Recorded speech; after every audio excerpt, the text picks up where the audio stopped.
National eligibility cum entrance test neat ఈ మధ్యకాలంలో ఇది ఇంతవరకు విద్యార్థి లోకానికి ఎవరైతే మెడిసిన్ చదవాలనుకుంటున్నారో వాళ్లకు మాత్రమే పరిచయం ఉన్న ఒక పదం. చాలామందికి ఫుల్ ఫామ్ కూడా తెలియదు, చాలామందికి తెలియదు. మొన్న ఉద్యమం జరిగేంత వరకు బడా స్పీచ్లు ఇచ్చిన వాళ్ళు కూడా నీట్ అనడం తెలుసు తప్ప ఆ ఫుల్ ఫామ్ ఏంటో కూడా తెలియని వాళ్ళు కూడా గొప్ప ఇదిగా మాట్లాడారు వాళ్ళు. సరే, ఓకే, అది వేరే విషయం. కానీ ఈ నీట్ అనేది ఇంత ఎందుకు పాపులర్ అయింది అని అంటే ఆ ప్రశ్న పత్రం లీక్ అయింది.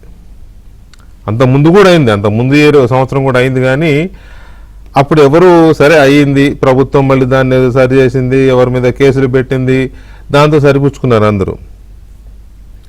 ఈ నీట్ అనేది లీక్ అయ్యే టైంకి యాదృచ్ఛికంగా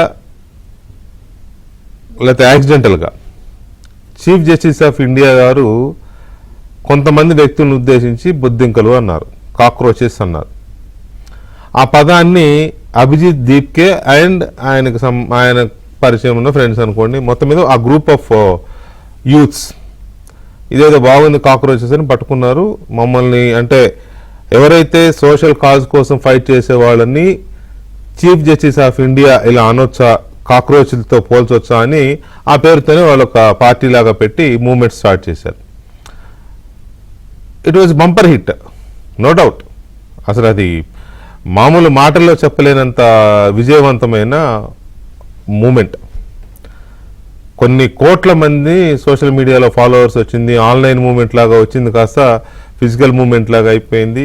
చూసాం మనం ఢిల్లీని మొత్తం బొద్దింకలు ఇలా కమ్మేసి నిజానికి ఈ ఉద్యమం ఢిల్లీలో ఉద్యమం వచ్చేసరికి నీట్ మళ్ళీ ఎగ్జామ్ పెట్టారు, అయిపోయింది, ఎగ్జామ్ కూడా అయిపోయింది. అయినా కూడా విద్యార్థుల్లో ఉన్న ఆగ్రహావేశాలు, తల్లిదండ్రుల్లో ఉన్న అసంతృప్తి, వీటన్నిటి వల్ల ఉద్యమం ఎవరూ ఊహించినంత విజయవంతమైంది.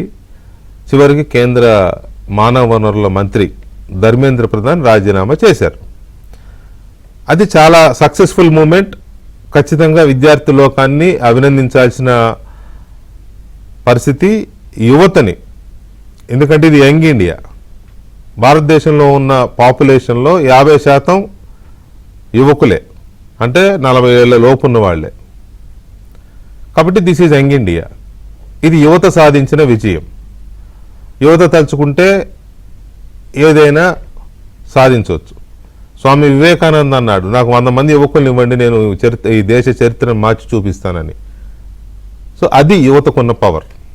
అయితే ఇక్కడ ఈ యువతని కానీ లేకపోతే ఇలాంటి ఆవేశాన్ని కానీ వాడుకోవాలని రాజకీయం చూస్తున్నట్టుగా మనకి బలమైన నిదర్శనాలు కనపడుతున్నాయి. యువత డెఫినెట్గా గుడ్ కాస్తో ఉంటుంది, ఎందుకంటే వాళ్ళు పొల్యూట్ అవ్వరు, వాళ్ళు కలుషితం కారు, ఆవేశంతో ఉంటారు. ఎక్కడ మంచి ఉందో, ఎక్కడ అవసరం ఉందో, ఎక్కడ ఆకలి ఉందో అక్కడికి పరుగులు తీస్తారు. ఆ పరుగులు తీసే క్రమంలో ఆ ఆవేశాన్ని ఎవరన్నా డైవర్ట్ చేస్తే అది విపరిణామాలకు దారితీసే ప్రమాదం ఉంటుంది. ఇదిగో ఇక్కడే రాజకీయం తన పనితనాన్ని చూపించే ప్రయత్నం చేస్తుందేమో అనిపిస్తుంది. ఈ దేశంలో ప్రశ్నపత్రాల లీకేజ్ అవ్వడం అనేది కొత్త కాదు. చాలా సందర్భాల్లో అయినాయి, చాలా రాష్ట్రాల్లో అయినాయి. నీట్ అయింది, అంతకుముందు నీట్గా అంటే వేరే ఇంజనీరింగ్కి సంబంధించినవి అయినాయి, చాలా అయినాయి. ఏకంగా గ్రూప్స్, రాష్ట్రాల్లో గ్రూప్స్, మన తెలంగాణలో గ్రూప్ లాంటిది, ఏపీలో గ్రూప్ లాంటివి కూడా అయినాయి. అవ్వలేదని కాదు, అవ్వకూడదు, అది కూడా క్లియర్. అయితే ఈ ప్రశ్నపత్రాల లీకేజ్ అనేది భవిష్యత్తు భారతంలో రాజకీయాలకు బ్రహ్మాస్త్రంగా మారబోతోందేమో అనేది ఒక క్లియర్ ఇండికేషన్ వస్తుంది. మీరు చూడండి, నీట్ అయిపోయిన తర్వాత ధర్మేంద్ర ప్రధాన్ రాజీనామా చేసిన తర్వాత వెంటనే పంజాబ్లో ఒక ప్రశ్నపత్రం లీక్ అయింది. అది కావాలని చేశారా, లేకపోతే కొంతమంది దుర్మార్గులు అవినీతి కోసం, డబ్బు కోసం లీక్ చేశారా, అది పక్కన పెడదాం. లీక్ అయితే అయ్యింది. అక్కడున్నది ఆ ప్రభుత్వం. అక్కడ ఏం చేశారు, బీజేపీ వాళ్ళు మొదలుపెట్టారు. మరేంటి మీ సంగతి ఏంటి, మీ వాడిని రాజీనామా చేయించండి అని ఢిల్లీలో ఆప్ కార్యాలయం ముందు వీళ్ళు ధర్నా చేశారు. అది అలా నడుస్తుండగానే జార్ఖండ్లో పేపర్ లీక్ అయింది. అక్కడ ఒక యువ నాయకుడు అక్కడ ఆమరణ దీక్ష మొదలెట్టాడు. ఇక్కడ ప్రభుత్వంలో ఎవరో రాజీనామా చేయాలి అని. దానికి మళ్ళీ ఇవాళ దీక్ష విరమించారనుకోండి, అదే వేరే విషయం. సోనం వాంగ్చుక్ విజ్ఞప్తి మేరకు అతను దీక్ష విరమించాడు. అయితే పంజాబ్, జార్ఖండ్ ఈ రెండిట్లోనూ ఎవరో ఏదో కుట్ర చేస్తే లీక్ అయింది కాకుండా అవినీతి వల్లనో లేకపోతే కొంతమంది స్వార్థం కోసమో చేసిన లీకేజ్గానే అనుకుందాం. ఇక్కడి వరకు ఓకే, దాని మీద చర్యలు తీసుకోవాల్సిందే అనుకుందాం, ఓకే. ఒకవైపు కాక్రోచ్ జనతా పార్టీ తన మూవ్మెంట్ని విస్తరిస్తాను, మాకు రాజకీయ పార్టీగా మారే ఉద్దేశం లేదు, ఈ ఉద్యమాన్ని దేశవ్యాప్తం చేస్తాం, ఇలాంటి సోషల్ కాజెస్ సామాజిక కారణాల మీద మేము ఉద్యమిస్తూనే ఉంటామని అభిజిత్ దీప్కే చెప్తున్నాడు. ఇవాళ మహారాష్ట్ర మీటింగ్ కూడా అయింది. అన్ని రాష్ట్రాల నుంచి ఆ ప్రతినిధులు కూడా వెళ్ళారు. మీరు చూడొచ్చు విజువల్స్ లో. రేపు కూడా ఉన్నట్టుంది మీటింగ్, 2 days మీటింగ్ అది. ఈ పేపర్ లీకేజీలు ఇంతటితో ఆగుతాయా? ఇప్పటి వరకు కొంతమంది స్వార్థపర శక్తులు లేదా కొంతమంది అవినీతి పరులు, కొంతమంది తమ స్వార్థం కోసం, డబ్బు కోసం దొంగతనంగా పేపర్ ఎత్తుకొచ్చి అమ్ముకునే వాళ్ళని మాత్రమే మనం చూసాం. కానీ ఇప్పుడు అధికారాన్ని మార్చడం కోసం, ప్రభుత్వాన్ని పడగొట్టడం కోసం, మంత్రుల్ని దింపేయడం కోసం, ముఖ్యమంత్రుల్ని దింపేయడం కోసం, ప్రభుత్వాన్ని బదనాం చేయడం కోసం ఈ పేపర్లు లీకేజ్ కార్యక్రమం బ్రహ్మాస్త్రంగా మారదని గ్యారంటీ ఏంటి? ఉదాహరణకి తెలంగాణ తీసుకుందాం. ఉదాహరణకి 2 ఏళ్ల క్రితం వరకు తెలంగాణని భారత రాష్ట్ర సమితి పరిపాలించింది. ఈ రాష్ట్రంలో ఉన్న అధికారులు వాళ్లే, కొద్ది గొప్ప డిపార్ట్మెంట్స్ మారొచ్చు, ఉద్యోగులు వాళ్లే, లెక్చరర్లు వాళ్లే, అందరు వాళ్లే కదా. ఏమి ఆకాశం నుంచి ఊడిపడరు. కేసీఆర్ దిగిపోయి రేవంత్ రెడ్డి ముఖ్యమంత్రి కాగానే వాళ్ళందరూ ఇంటికి వెళ్ళిపోయి కొత్త వాళ్ళు వచ్చేస్తారా? పార్టీ పదవులు కాదు కదా.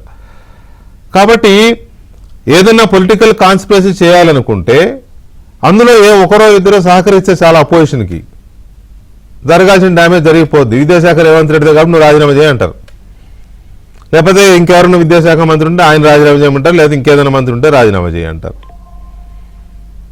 అలాగే ఆంధ్రప్రదేశ్ ఎప్పుడో నవంబర్లో అయిపోయింది డిఎస్సి, నియామకాలు కూడా అయిపోయినాయి.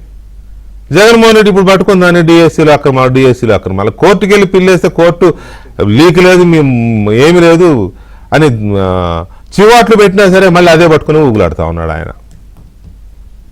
ఎక్కడ పేపర్ లీకు, ఎక్కడ అక్రమాలు, స్పోర్ట్స్ కోటాలో అక్రమాలు జరగలేదు అని కోర్టు స్పష్టంగా చెప్పింది.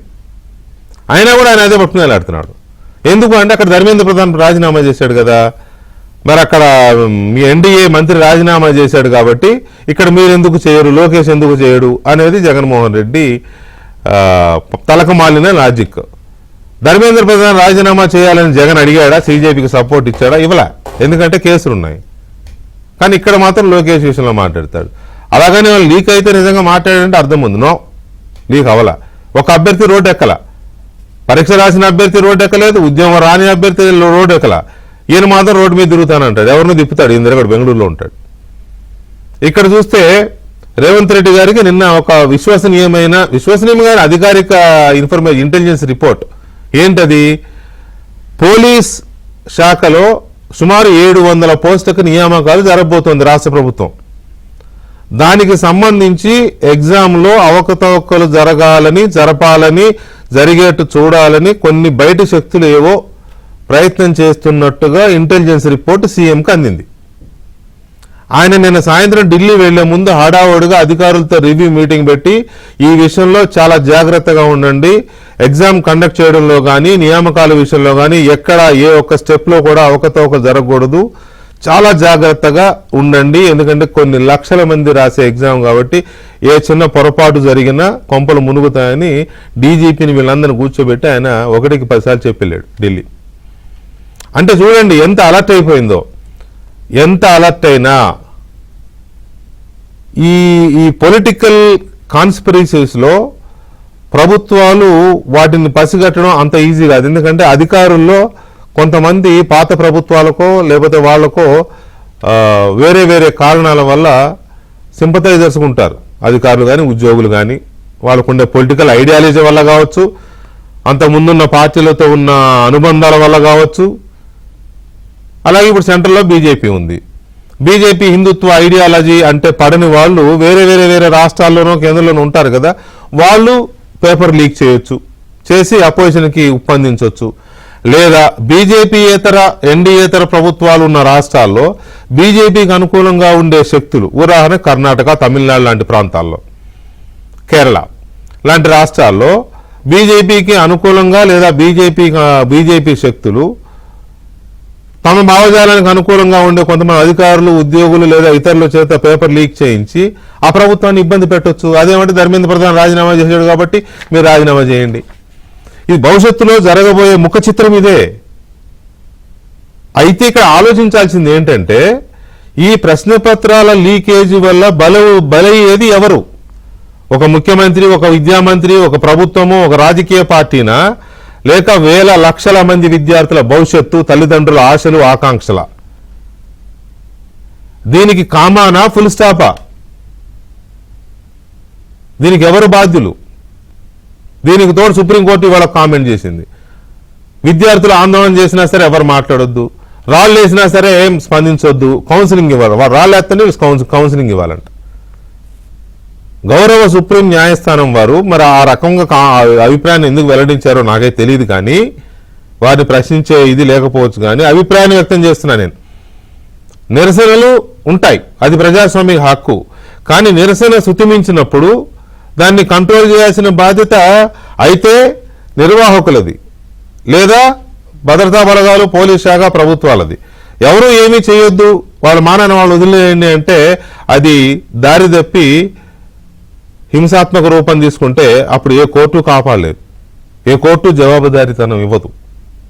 సో ఇలాంటి ఒక క్రూషియల్ జంక్చర్లో ఇవాళ భారతదేశ విద్యా విధానమా లేక ఉద్యోగ నియామక విధానమో ఒక ప్రమాదాన్ని ఎదుర్కొంటున్నట్టు కనబడుతుంది.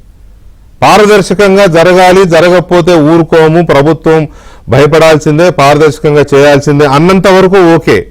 కానీ అది ఒక రాజకీయ కుట్రగా మారితే మాత్రం ప్రజాస్వామ్యానికే పెనుముప్పు. ఇలాంటి అవరోధాలు ఎంతవరకు ఉన్నాయి, ఈ ప్రమాదం ఎంతవరకు ఉంది, ఎందుకు రాజకీయ పార్టీలు, ప్రతిపక్ష పార్టీలు, రాష్ట్రాల్లో అయితే అధికారంలో లేని పార్టీలు, కేంద్రంలో అయితే అధికారంలో లేని పార్టీలు ఇలాంటి అవకాశాలను ఎలా ఉపయోగించుకుంటున్నాయి? ఈ అంశాలను మనతో చర్చలో మాట్లాడడానికి అనలిస్ట్ ఎంఆర్ పాషా గారు ఉన్నారు. అలాగే కాంగ్రెస్ పార్టీ నాయకులు, తెలంగాణ అధికార ప్రతినిధి సామా రామ్మోహన్ రెడ్డి గారు ఉన్నారు. అలాగే తెలుగుదేశం పార్టీ జాతీయ అధికార ప్రతినిధి, Swachhandhra mission corporation chairman Kommareddy Pattabhiram గారు ఉన్నారు. And Bharatiya Janata party senior నాయకులు అండ్ అధికార ప్రతినిధి విఠల్ గారు ఉన్నారు. విఠల్ గారు గతంలో తెలంగాణ పబ్లిక్ సర్వీస్ కమిషన్ సభ్యులుగా కూడా చేసి ఉన్నారు, ఉద్యోగ సంఘాల నాయకుడిగా కూడా పనిచేశారు. సో అందరికీ గుడ్ ఈవినింగ్ అండి. Good evening. రైట్, ఫస్ట్ ఈ ప్రశ్నపత్రాల లీకేజీ అనేది జరగకూడదు. దీంట్లో ఇప్పటి వరకు నేను చెప్పింది అదే, జరగకూడదు, అంతవరకు ఓకే. కానీ జరగడమే ఒక కుట్రగా మారితే, లీకేజీని కుట్రగా మార్చే ప్రమాదం ఉంది అనుకున్నప్పుడు దానికి ఏంటి అనేది ఇవాళ మనం ఫోకస్ పెట్టబోతున్నాం. పాషా గారు, ఎంతవరకు ఇది ఒక కుట్రగా మారే అవకాశం ఉంది?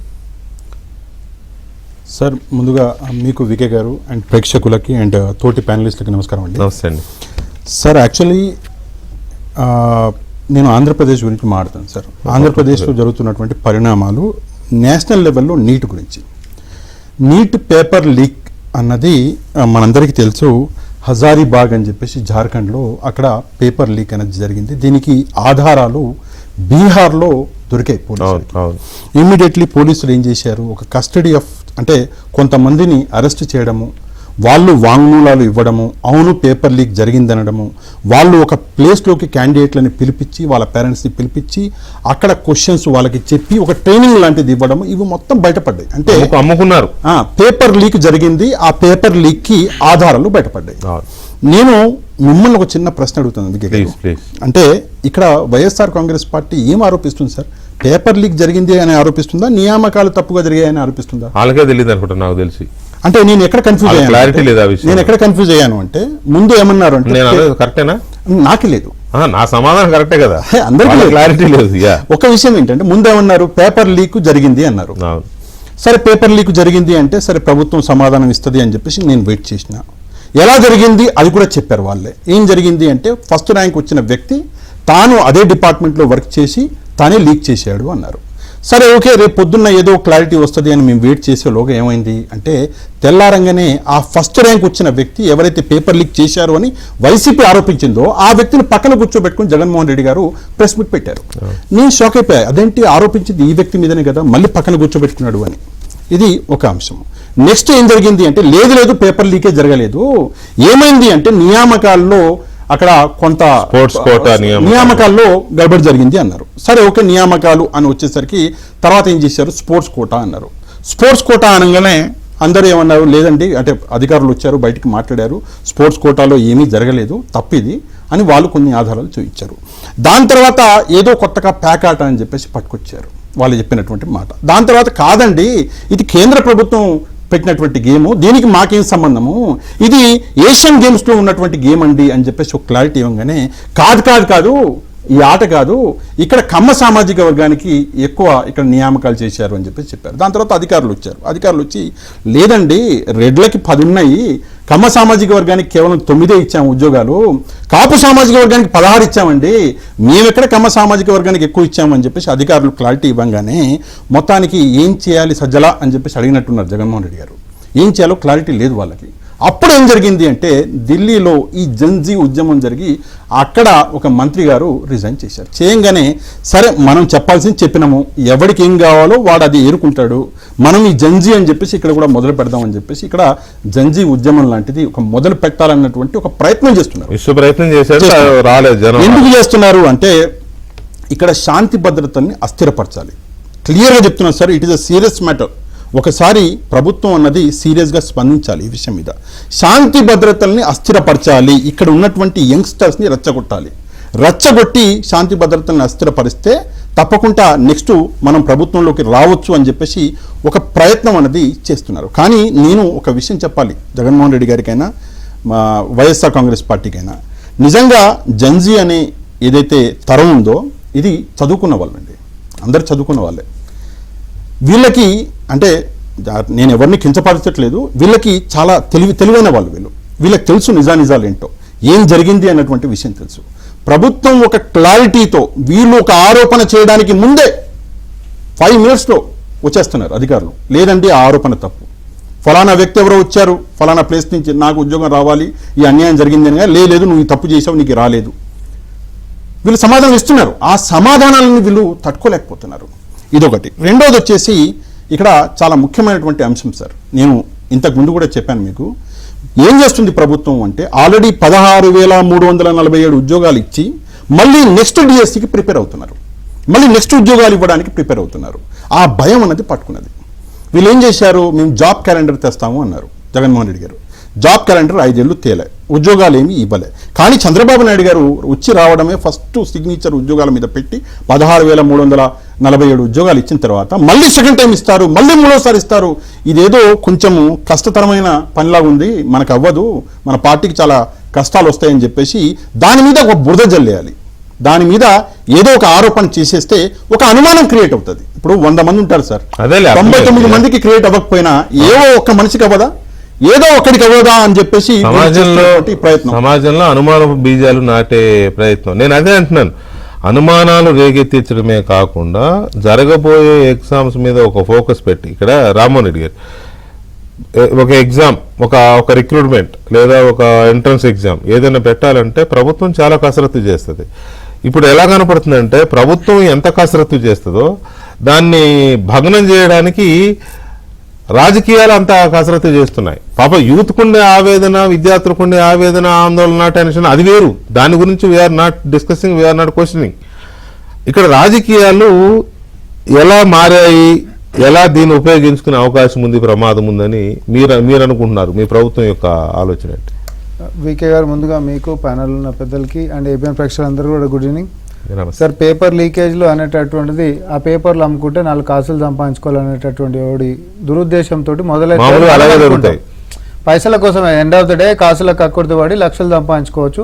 అందులో మోడ్ ఆఫ్ ఎగ్జామినేషన్ని బట్టి అది మెడికల్ అయితే ఒక విలువనో లేకపోతే ఇంకోటి అయితే ఇంకో విలువ అనేటటువంటిది 10th క్లాస్ నుంచి మొదలు పెట్టుకుంటే ఇప్పటిదాకా గత 10 సంవత్సరాలు కూడా గవైంది. 10th క్లాస్ నుంచి మొదలు పెట్టుకుంటే ఇక్కడ ఎంసెట్ 2016 అయినా లేకపోతే టీఎస్పీఎస్సికి సంబంధించినటువంటి అనేక ఎగ్జామినేషన్స్ ఏవైతే ఉన్నాయో అవన్నీ కూడా క్వశ్చన్ పేపర్లు లీక్ అయినాయి. మీరు ఇందాక ఒక చక్కటి అంశం అన్నారు, అధికారులు వాళ్ళే ఉంటాయి, ఎడ్లు అదే ఉంటుంది, నాగలు అదే ఉంటుంది, దున్నేటటువంటి వాళ్ళ చేతుల్లోనే ఉంటుంది, అది ఎట్లయితుంది పొలం అనేటటువంటి. సేమ్ పాలకుడు మంచోడు అయితే లీకులు అనేటటువంటిది లేకుండా చేసేటటువంటి ఉంటుంది. సేమ్ అట్లనే గ్రూప్ 1 10 నెలల వాళ్ళు పెట్టలే, మనం పెట్టినాము, నోటిఫికేషన్ ఇచ్చినాము, 6 నెలల ఇది ఎగ్జామ్స్ పెట్టినాము, ఫలితాలు ఇచ్చేసినాము, కొలువులు కూడా ఇచ్చినాము, ఈరోజు ట్రైనింగ్ చేసుకుంటారు బ్రహ్మాండంగా. వాళ్ళనికో గతంలో చేయలే. కానీ ఈ పేపర్లు అమ్ముకుంటే పైసలు వస్తాయి అనేటటువంటి దానికంటే లాభసాటిగా ఇంకొకటి మారింది అనేటటువంటి ఈరోజు మనకు స్పష్టంగా ఏం కనిపిస్తుంది అంటే, ఎస్పెషల్లీ తెలంగాణ రాష్ట్రంలో దీన్ని భగ్నం చేస్తే ప్రభుత్వం బద్నాం ఎక్కువైతే తద్వారా రాజకీయ లబ్ధి ఎక్కువైతుంది కదా, మనకి కేవలం పైసలు వస్తాయి కానీ మాకేమో మైలేజ్ వస్తుంది కదా అనేటటువంటి కుట్రలతోటి ఏం లేకుండా పిల్లల్ని పిలిపించేసేసుకొని కొర్రీళ్ళు అనేది ఒకవేళ క్వశ్చన్ పేపర్లు ఏమైనా ఉంటేనేమో కొర్రీలు వేసి కోర్టులలో ఆపాలని, నోటిఫికేషన్లు ఆగిపోవాలని, లేకపోతే ఏం లేకపోయినా పిల్లలు రోడ్ ఎక్కేసి కొత్త డిమాండ్లు చేయాలని. సరే, ఇప్పుడు మనం వచ్చిన తర్వాత 7437 పోలీస్ కొలువులు వేసినాం మనం, 7437 పోలీస్ కొలువులు. గత ప్రభుత్వానికి మాకు ఇప్పటికి తేడా ఏందా అని అంటే, ఒకప్పుడు అసలు నోటిఫికేషన్లే దిక్కులేవు, అడగనికే ప్రజాస్వామ్యం కూడా దిక్కులేదు, రోడ్లెక్కి కొట్లాడేటువంటి పరిస్థితి లేదా. ఇప్పుడేమో 7437 కొల్లులు వేసినా కూడా మాకు సరిపోతలేవు అని చెప్పి రోడ్డెక్కి మరి మాకు ఇంక ఎక్కువేయాలనేటటువంటి ప్రజాస్వామ్యం ఇచ్చినాం మనం. ఇక్కడ మాకు నోటిఫికేషన్లు ఇస్తలేరు అనేటటువంటి వ్యవహారం కాదు, మాకు ఇంకా కొల్లులు ఎక్కువ కావాలనేటటువంటి రోడ్డెక్కి కొట్లాడుతున్నటువంటిది. అయితే ఈడ కూడా చలో అట్లా కూడా మనం ఏమంటున్నామంటే, వాళ్ళకి ఏదో ఈ సీజన్కి మొత్తానికి 5 సంవత్సరాలకు ఒకటేసారి ఇచ్చేది కాదా, 6 నెలలకు మళ్ళీ పడతాయి అనేటటువంటి ఒక అష్యూరెన్స్లు కూడా మనం ఇస్తున్నాం. కానీ రాజకీయంగా లేదు దీన్ని పెంట చేయాల్సిందే, వాళ్ళు ఇయ్యనికే లేదు, ఈ ప్రభుత్వం వైఫల్యం అయిపోయింది. ఉదాహరణనే నేను చెప్తా, మొన్న రీసెంట్గా టీచర్లకు సంబంధించినటువంటిది ఫిన్లాండ్ తర్వాత జర్మనీ నుంచి పోయి వచ్చినటువంటి టీచర్లను ఉద్దేశించి గౌరవనీయులు ముఖ్యమంత్రి వారు రేవంత్ రెడ్డి గారు ప్రసంగిస్తూ గంటసేపు మాట్లాడింది పెద్ద మనిషి. ఆ గంటసేపు మాట్లాడినటువంటి దాంట్లో ఒక స్టూడెంట్ మీద మనము 1,08,000 రూపాయలు ఖర్చు పెడుతున్నాము, ఇంత ఖర్చు పెట్టినాక కూడా పాపం బీటెక్ తర్వాత వచ్చిన తర్వాత కూడా ఒక అప్లికేషన్ ఫామ్ నింపుకోలేనటువంటి అవుట్కమ్ మనం ఇస్తున్నామంటే, ఈ వ్యవస్థలో ఉంటున్నటువంటి ఒక రుగ్మత ఏదైతే ఉందో అది క్రిమినల్ వేస్ట్. అంటే మనం ఇంత వ్యవస్థ రన్ చేస్తున్నప్పుడు కూడా క్రిమినల్ వేస్ట్ అనేది తన యొక్క విధానం మీద, అంటే కరెక్షన్ చేసుకోవాల్సినటువంటి అంశం మీద. విద్యాశాఖ అంటే విమర్శలన్నీ తీసుకునేటటువంటిదే, కాబట్టి దీంట్లో లాభం లేకపోయినా విమర్శలను ఎందుకు తీసుకొని పెట్టుకున్నా అంటే ప్రక్షాళన జరగాల్సినటువంటి అవసరం ఉందని చెప్పి ఆయన అంత స్పష్టంగా చెప్పినాక కూడా నిరుద్యోగులని, స్టూడెంట్స్ని, విద్యార్థులని క్రిమినల్స్ అన్నాడని చెప్పి తాడు బొంగరం లేకుండా దాన్న ముక్క దీన ముక్క కట్ చేసి అతక పెట్టాలి, వాట్సాప్లలో షేర్ కొట్టాలి. ప్రభుత్వాన్ని జస్ట్ బట్ట కాల్చి మీదేసి బురద జల్లిచ్చిందాక పెద్దలు చెప్పినట్టుగా 100 మందికి పంపిస్తాం, 90 మంది నమ్మకపోయినా 10 మంది అయితే నమ్ముతారు కదా, నమ్మినంతో మొదలు పెడదాం పాటు. ఈ ప్రభుత్వం మొత్తం ఏమంటారు స్టూడెంట్స్ని తిట్టేసిందనో లేకపోతే ఇంకోటి వెళ్ళిన దాన్ని చచ్చిపోండి అని చెప్పి మేడం విద్యార్థులు అన్నట్టనో, నిన్నన్నవి విద్యార్థులకు ఎందుకు ఆపాదిస్తావు, నీ వైఫల్యాలను వాళ్ళకి ఎందుకు ఆపాదిస్తావు. ఈయన క్వశ్చన్ పేపర్ అది సూసైడ్ నోట్ అని చెప్పి అటెంప్ట్ చేసినటువంటి దాంట్లో అదృష్టవశాత్తు ఆ పిల్లాడు మంచిగా అయిండు, ఖమ్మంకి సంబంధించి. కేటీఆర్ గారు ఇట్లా చూపించుకుంటూ మాట్లాడతాడు, రేవంత్ రెడ్డి గారు మీకు తెలుస్తుందా ఆత్మహత్య యత్నం జరిగింది చూడండి అని.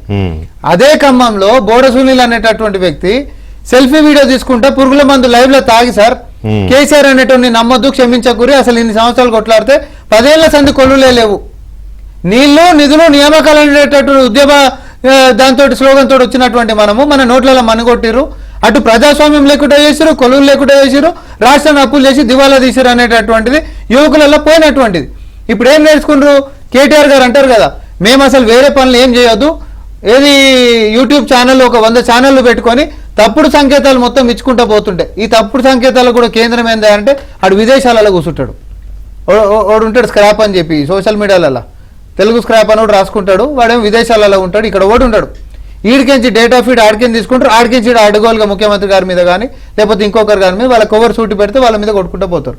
ఇలా నిజాలతో సంబంధం ఉండదు, కండిషన్ ఏంటంటే దీంట్లో నిజాలు చెప్పబడవు అనేటటువంటి దాంతో వాళ్ళు చెప్పుకుంటూ పోతూనే ఉంటారు. ప్రభుత్వాన్ని బద్నాం చేయాలని ఎంతకైనా తెగిడిచేటటువంటి వీళ్ళు ఉద్యమ సమయంలో కూడా కిరోసిన్లు పోసుకునే తప్ప అగ్గిపెట్టెలు వీళ్ళకి దొరకలే. కానీ దాంతో ప్రేరితమైనటువంటి యువత మాత్రం పాప తగలబెట్టుకొని చచ్చారు.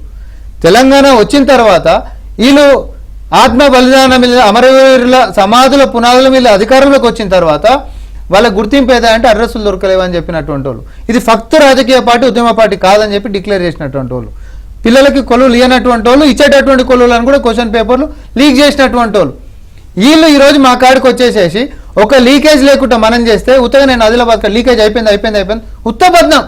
నువ్వు జస్ట్ మెసేజ్ పెట్టు. అక్కడ కంప్లైంట్ ఎవరని ఇచ్చిండ్రా, మీరు అన్నట్టు విద్యార్థులు ఎవరని బయటకు వచ్చిరా, ఏది లేదు. మీరు అనేసేయండి, మీరు రోడ్ల మీదకి ఎక్కేసేయండి, మీరు కొట్లాడండి, మేమున్నాం మీ వెనకాల అనేటటువంటి భరోసా ప్రభుత్వాన్ని నిందించుడు, ప్రభుత్వాన్ని బద్నాం చేసుడు, ఆ పిల్లల యొక్క జీవితాలతో ఆడుకోవడం తప్ప అంతకుమించి ఏమైనా ఉందా?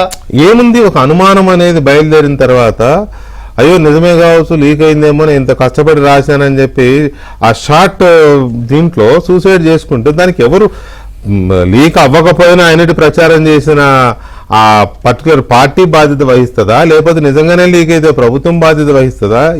ఎవరు దీనికి బాధ్యులు అనేది ఒకటి అంశమైతే, ఈ లీకేజీలు అనేవి జరగకూడదు అని పదే పదే మనం డిమాండ్ చేస్తూనే ఇక లీకేజీలు జరిపించడం ద్వారా రాజకీయం చేయాలి అనే రాజకీయ స్వార్థ శక్తులు బయలుదేరుతున్నాయి అనేది చాలా క్లియర్ ఇండికేషన్స్ వస్తున్నాయి. చాలా క్లియర్ ఒక పక్కేమో యువతరం దీన్ని పోరాటం కొనసాగించాలి, ఇటువంటి జరగకుండా నాట్ ఓన్లీ లీకేజెస్, అన్ఎంప్లాయ్మెంట్ కానీ లేకపోతే సామాజిక పరమైన ఇతర అంశాల మీద మనం పోరాటం చేయాలి, రాజకీయ పార్టీగా మారొద్దు అని కాక్రోచ్ జనతా పార్టీ వాళ్ళు ఆ రకంగా సిద్ధమవుతుంటే ఇటువంటి వాటిని అడ్డం పెట్టుకుని ప్రభుత్వాలని బదనాం చేయాలనేది పొలిటికల్ కాన్స్పిరసీస్ జరుగుతున్నట్టుగా మనకి కనబడుతుంది క్లియర్గా. పట్టాభి గారు నమస్తే అండి. నమస్కారం సార్. పట్టాభి గారు, మీరు ఇవాళ కూడా డిఎస్సి దీని మీద మాట్లాడారు. అయితే యాక్చువల్లీ ఏంటంటే నేను ఏపీలో డిఎస్సి లేకపోతే ఇంకోటి ఇట్లా ఒక్కటని కాకుండా ఒక కామన్ ఒక జనరల్ ఇష్యూగా దీన్ని చూసినప్పుడు బర్డ్ ఐతో మనం గనక చూసినట్లయితే ఇది ఒక టూల్గా మారుతోందేమో అనిపిస్తోంది. టూల్గా కదా. సో అంటే ఓకే, నీట్ పేపర్ లీక్ అయింది, దాని మీద విద్యార్థులు యువత విజయం సాధించారు. పంజాబ్లో లీక్ అయింది, అది పొలిటికల్ టర్న్ తీసుకుంది. జార్ఖండ్లో లీక్ అయింది, అది పొలిటికల్ టర్న్ తీసుకుంది, కానీ విద్యార్థులు విజయం సాధించారు ఫైనల్గా.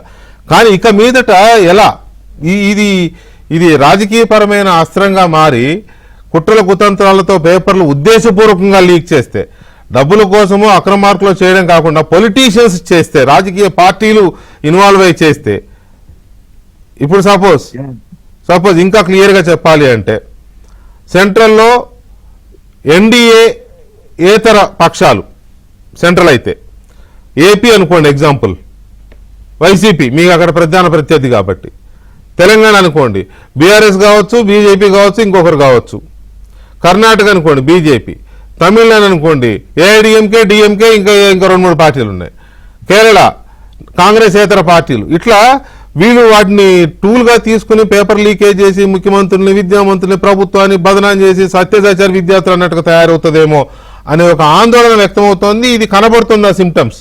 మీ అనాలిసిస్ ఏంటి? విక్కీ గారు, మీకు ప్యానెల్ లో ఉన్నటువంటి మిత్రులకి, ఏబిఎన్ ప్రేక్షకులందరికీ నమస్కారం. నమస్తే అండి. సో ఇవాళ మనం జెన్జీ గురించి ఒక పక్కన, రెండవది ఈ పేపర్ లీక్, ఈ ఎగ్జామినేషన్ సంబంధించినటువంటి అంశాలు ఏవైతే ఉన్నాయో వాటిని రాజకీయ పరంగా అదేవిధంగా కుట్రపూరితంగా ఏ రకంగా ప్రభుత్వాలని అస్థిరపరిచేటటువంటి ప్రయత్నాలు జరుగుతున్నాయి, వాటిని ఏ విధంగా ఎదుర్కోవాలన్న దాని మీద మీ అబ్జర్వేషన్స్ అనేవి valuable observations which are relevant today also. మన కళ్ళ ముందు కనపడతా ఉన్నాయి కొన్ని సంఘటనలు ఏ రకంగా జరుగుతా ఉన్నాయి. ఇవన్నీ వాటిని బట్టి ఖచ్చితంగా మనం ఒక బర్డ్స్ ఐ వ్యూలో వీటన్నిటిని కూడా ఒక విశ్లేషణ చేయాల్సిన అవసరం ఉంది. సో దానిలో ఇన్డెప్త్ లోకి వెళ్లే ముందు ఇవాళ ఒక ఇంట్రెస్టింగ్ అనాలిసిస్ ఏమొచ్చిందంటే జెన్జీ గురించి, మన భారతదేశంలో percentage share of Gen Z among eligible voters చూసినట్లయితే 29.2% అండి. ఇవాళ total Gen Z population in India is 407 million అని, టోటల్ ఎలిజిబుల్ ఓటర్స్ లో 29.2 voters across India Gen Z voters ఉన్నారని చెప్పి ఒక analysis. వేరాస్ China has 264 million Gen Z, 16.8% చైనాలో ఉంటే, అమెరికాలో యునైటెడ్ స్టేట్స్ లో 73 million, 20.2. అంటే జెన్జీ యొక్క పాపులేషన్ కానీ ఎన్నికల్లో వారి యొక్క ప్రభావం కానీ పెద్ద ఎత్తున ఉండబోతుంది అన్నది అనాలిసిస్ ద్వారా అర్థమవుతోంది. రాష్ట్రాల వారీగా కూడా ఇచ్చారు. బీహార్ లో percentage of Gen Z among total voters is 36.7%, Uttar Pradesh 33.9, Madhya Pradesh 31.4, మన రాష్ట్రంలో 24.7, దాదాపుగా 25% ఉంది. సో అట్లా రేపు జరగబోయేటటువంటి ఎన్నికల్లో జెన్జీ యొక్క పాత్ర చాలా కీలకంగా మారబోతున్నాం.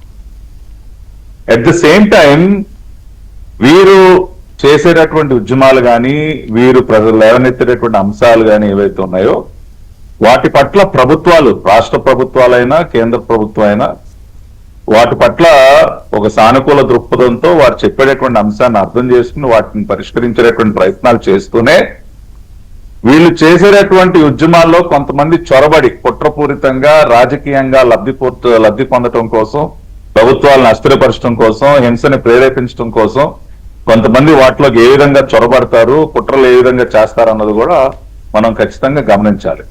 ఉదాహరణకి మీరు ఢిల్లీలో జరిగినటువంటి cockroach Janata party Gen Z movement ఏదైతే ఉందో దాన్నే మనం ఒక ఎగ్జాంపుల్ గా తీసుకున్నట్లయితే, ఢిల్లీ ప్రొటెస్ట్ లో దాదాపుగా ఫేషియల్ రికగ్నిషన్ కెమెరాస్ ద్వారా 2873 మంది క్రిమినల్స్ ని గుర్తించారండి. 2873, దానిలో 989 మంది గ్రేవ్ ఆఫెన్సెస్, 101 మంది మర్డర్ ఛార్జెస్ ఎదుర్కొనేటువంటి క్రిమినల్స్ ని గుర్తించారు. 62 అటెంప్టెడ్ మర్డరు, 284 డెకాయిటీ కేసెస్ ఉన్నటువంటి వారు, 61 మంది రేప్ కేసెస్ ఉన్నటువంటి వారు, ఇటువంటి అనేక మంది యాంటీ సోషల్ ఎలిమెంట్స్ వచ్చి ఆ జెన్జీ ఉద్యమంలో కలిసిపోయారు. అంటే ఇది ఒక కుట్రలో భాగంగా, ఖచ్చితంగా ఒక కుట్రలో భాగంగా అటువంటి యాంటీ సోషల్ ఎలిమెంట్స్ అన్నిటినీ కూడా వీళ్ళలో కలిపేసి హింసని ప్రేరేపించేటటువంటి ప్రయత్నం, పోలీసులపైకి రాను రోవటం కానివ్వండి, లేదంటే సీసా విసరటం కానివ్వండి, అవి జనరల్ గా విద్యార్థులు చేసేటటువంటి పనులు కాదు. ఇటువంటి ఇదిగోండి దాదాపు 2800 మంది క్రిమినల్స్ ఆ మూమెంట్ లో కలిసిపోయి ఆ రకంగా ఒక కుట్రలో భాగంగా చేసినటువంటి పని, అదంతా కూడా ఇప్పుడు ఎక్స్పోజ్ అయింది. కాబట్టి ఖచ్చితంగా ఇటువంటి ఉద్యమాల ముసుగులో కుట్రలు జరుగుతాయి. అదేవిధంగా కొన్ని రాజకీయ పార్టీలు కూడా వాళ్ళ స్వలాభం కోసం పనిచేస్తాయి. మొన్న ఢిల్లీ ఉద్యమంలో ఒక పక్కన ఆమ్ ఆద్మీ పార్టీ, ఇంకొక పక్కన కాంగ్రెస్, ఇద్దరు ఒకరి మీద ఒకరు కొట్లాడుకుంటూ ఉన్నారు. నువ్వెందుకు వచ్చావు అంటే నువ్వెందుకు వచ్చావు, నీకేం పని అయ్యా అంటే నీకేం పని. ఆమ్ ఆద్మీ పార్టీ అసలు కాంగ్రెస్ కేం పని అని వాళ్ళు అంటారు, కాంగ్రెస్ వాళ్ళు నీకేం పని వీళ్ళు అంటారు. అసలు విద్యార్థుల ఉద్యమాన్ని పక్కన పెట్టేసి వీళ్ళిద్దరు కొట్టుకుంటా ఉన్నారు. ఇదంతా జరుగుతా ఉంటే రాహుల్ గాంధీ గారు సడన్ గా నేను ప్రధానమంత్రి గారి ఇంటి మీదకి అటాక్ అని చెప్పి ఆయన విద్యార్థులను వదిలేసి వాళ్ళ పార్టీ నాయకులను వేసుకుని పిఎం గారి ఇంటికి వెళ్ళిపోయారు. వీళ్ళేమో సార్ అసలు మా ప్రోగ్రామ్ లో లేదండి, ఇదేంటంటే బాబు మీరు అటెండ్కి వెళ్తున్నారని చెప్పి వీళ్ళు. అంటే చూడండి, అంటే ఢిల్లీ మూమెంట్ లో జరిగినటువంటి కొన్ని సంఘటనలు మీరు చెప్పేటటువంటి అనాలిసిస్ ని బలపరుస్తూ ఉన్నాయి. అంటే రాజకీయాలకు ఏ రకంగా ఉపయోగించుకుంటారు, కుట్రలు ఏ విధంగా చేస్తారనటానికి ఢిల్లీ ఉద్యమంలో జరిగినటువంటి సంఘటనలన్నీ కూడా ప్రత్యక్ష ఉదాహరణలు. అదేవిధంగా నిన్న రాష్ట్ర సర్వోన్నత న్యాయస్థానం హైకోర్టు చాలా క్లియర్ గా మీరు రాజకీయాలకు ఉపయోగించుకుంటున్నారు, మీరు రాజకీయాలు చేసేటటువంటి వేదిక ఇది కాదు, ఇటువంటి పిఐన్స్ అన్ని కూడా వేసి ఇటువంటి అంశాలన్నింటినీ కూడా ఊరికినే తెర మీద తీసుకొచ్చి కోర్టులో పిటిషన్లు వేసి మీరు రాజకీయాలు చేస్తామంటే చూస్తూ కూర్చునేది లేదని చెప్పి నిన్న హైకోర్టు కూడా తీవ్రంగా వ్యాఖ్యానించింది. నిన్న హైకోర్టులో ప్రొసీడింగ్స్ గమనించినట్లయితే వీళ్ళు చేసినటువంటి అలిగేషన్ కి ఒక్క ఆధారం లేదు. ఒక్క ఆధారం లేకుండా ఏది పడితే అది గాల్లో 4 మాటలు పోగేసి కోర్టులో మాట్లాడితే న్యాయమూర్తి గారు ఆగ్రహానికి లోనవుతారు. అదే జరిగింది. ఇంకా అన్నిటికంటే హాస్యాస్పదమైనటువంటి విషయం ఏంటంటే వికే గారు, ఇవాళ ఎవరైతే లేనిపోని ఆరోపణలు చేస్తా ఉన్నారో గొడ్డలి పార్టీ, ఆ పార్టీ నాయకుడి చరిత్ర ఏంటి సార్? అసలు గతంలో ఒక పేపర్ లీకేజ్ లో ఇతను నిందితుడు కదా, పోలీస్ స్టేషన్ లో కేసు పెట్టించుకున్న వ్యక్తి కదా. అతని వాళ్ళ పేపర్ లీకేజీల గురించి లేదంటే దానిపైన ఉద్యమాల గురించి మాట్లాడుతుంటే ఏం నవ్వాలా, ఏం చేయాలి సార్? అసలు తన ట్రాక్ రికార్డ్ ఏంటి? కాబట్టి ఇవాళ ప్రభుత్వాల్ని అస్థిరపరచడం కోసం, రాజకీయాలుగా ఉపయోగించుకోవటం కోసం ఖచ్చితంగా మీరు అన్నట్టు కొన్ని కుట్రలు జరుగుతాయి. వాటిని ఎదుర్కోవాల్సినటువంటి పరిస్థితి ఉంది ఈ రోజున. ఇవాళ కేంద్ర ప్రభుత్వం వైపు నుంచి ఓకే, ఇప్పుడు ఎగ్జామ్ సంబంధించి మననే public examinations prevention of unfair means act 2024 తీసుకొచ్చారు. మళ్ళీ కొంత అమెండ్మెంట్ 26 మన పార్లమెంట్ సెషన్ లో అమెండ్ చేసి కఠినమైనటువంటి శిక్షలు, ఫైన్స్ పెంచడం ఇవన్నీ కూడా చేసాం. చట్టాలని బలపరుచుకుంటూనే జరిగేటటువంటి కుట్రల పట్ల కూడా మనం ఖచ్చితంగా అప్రమత్తంగా ఉండాలి. రైట్.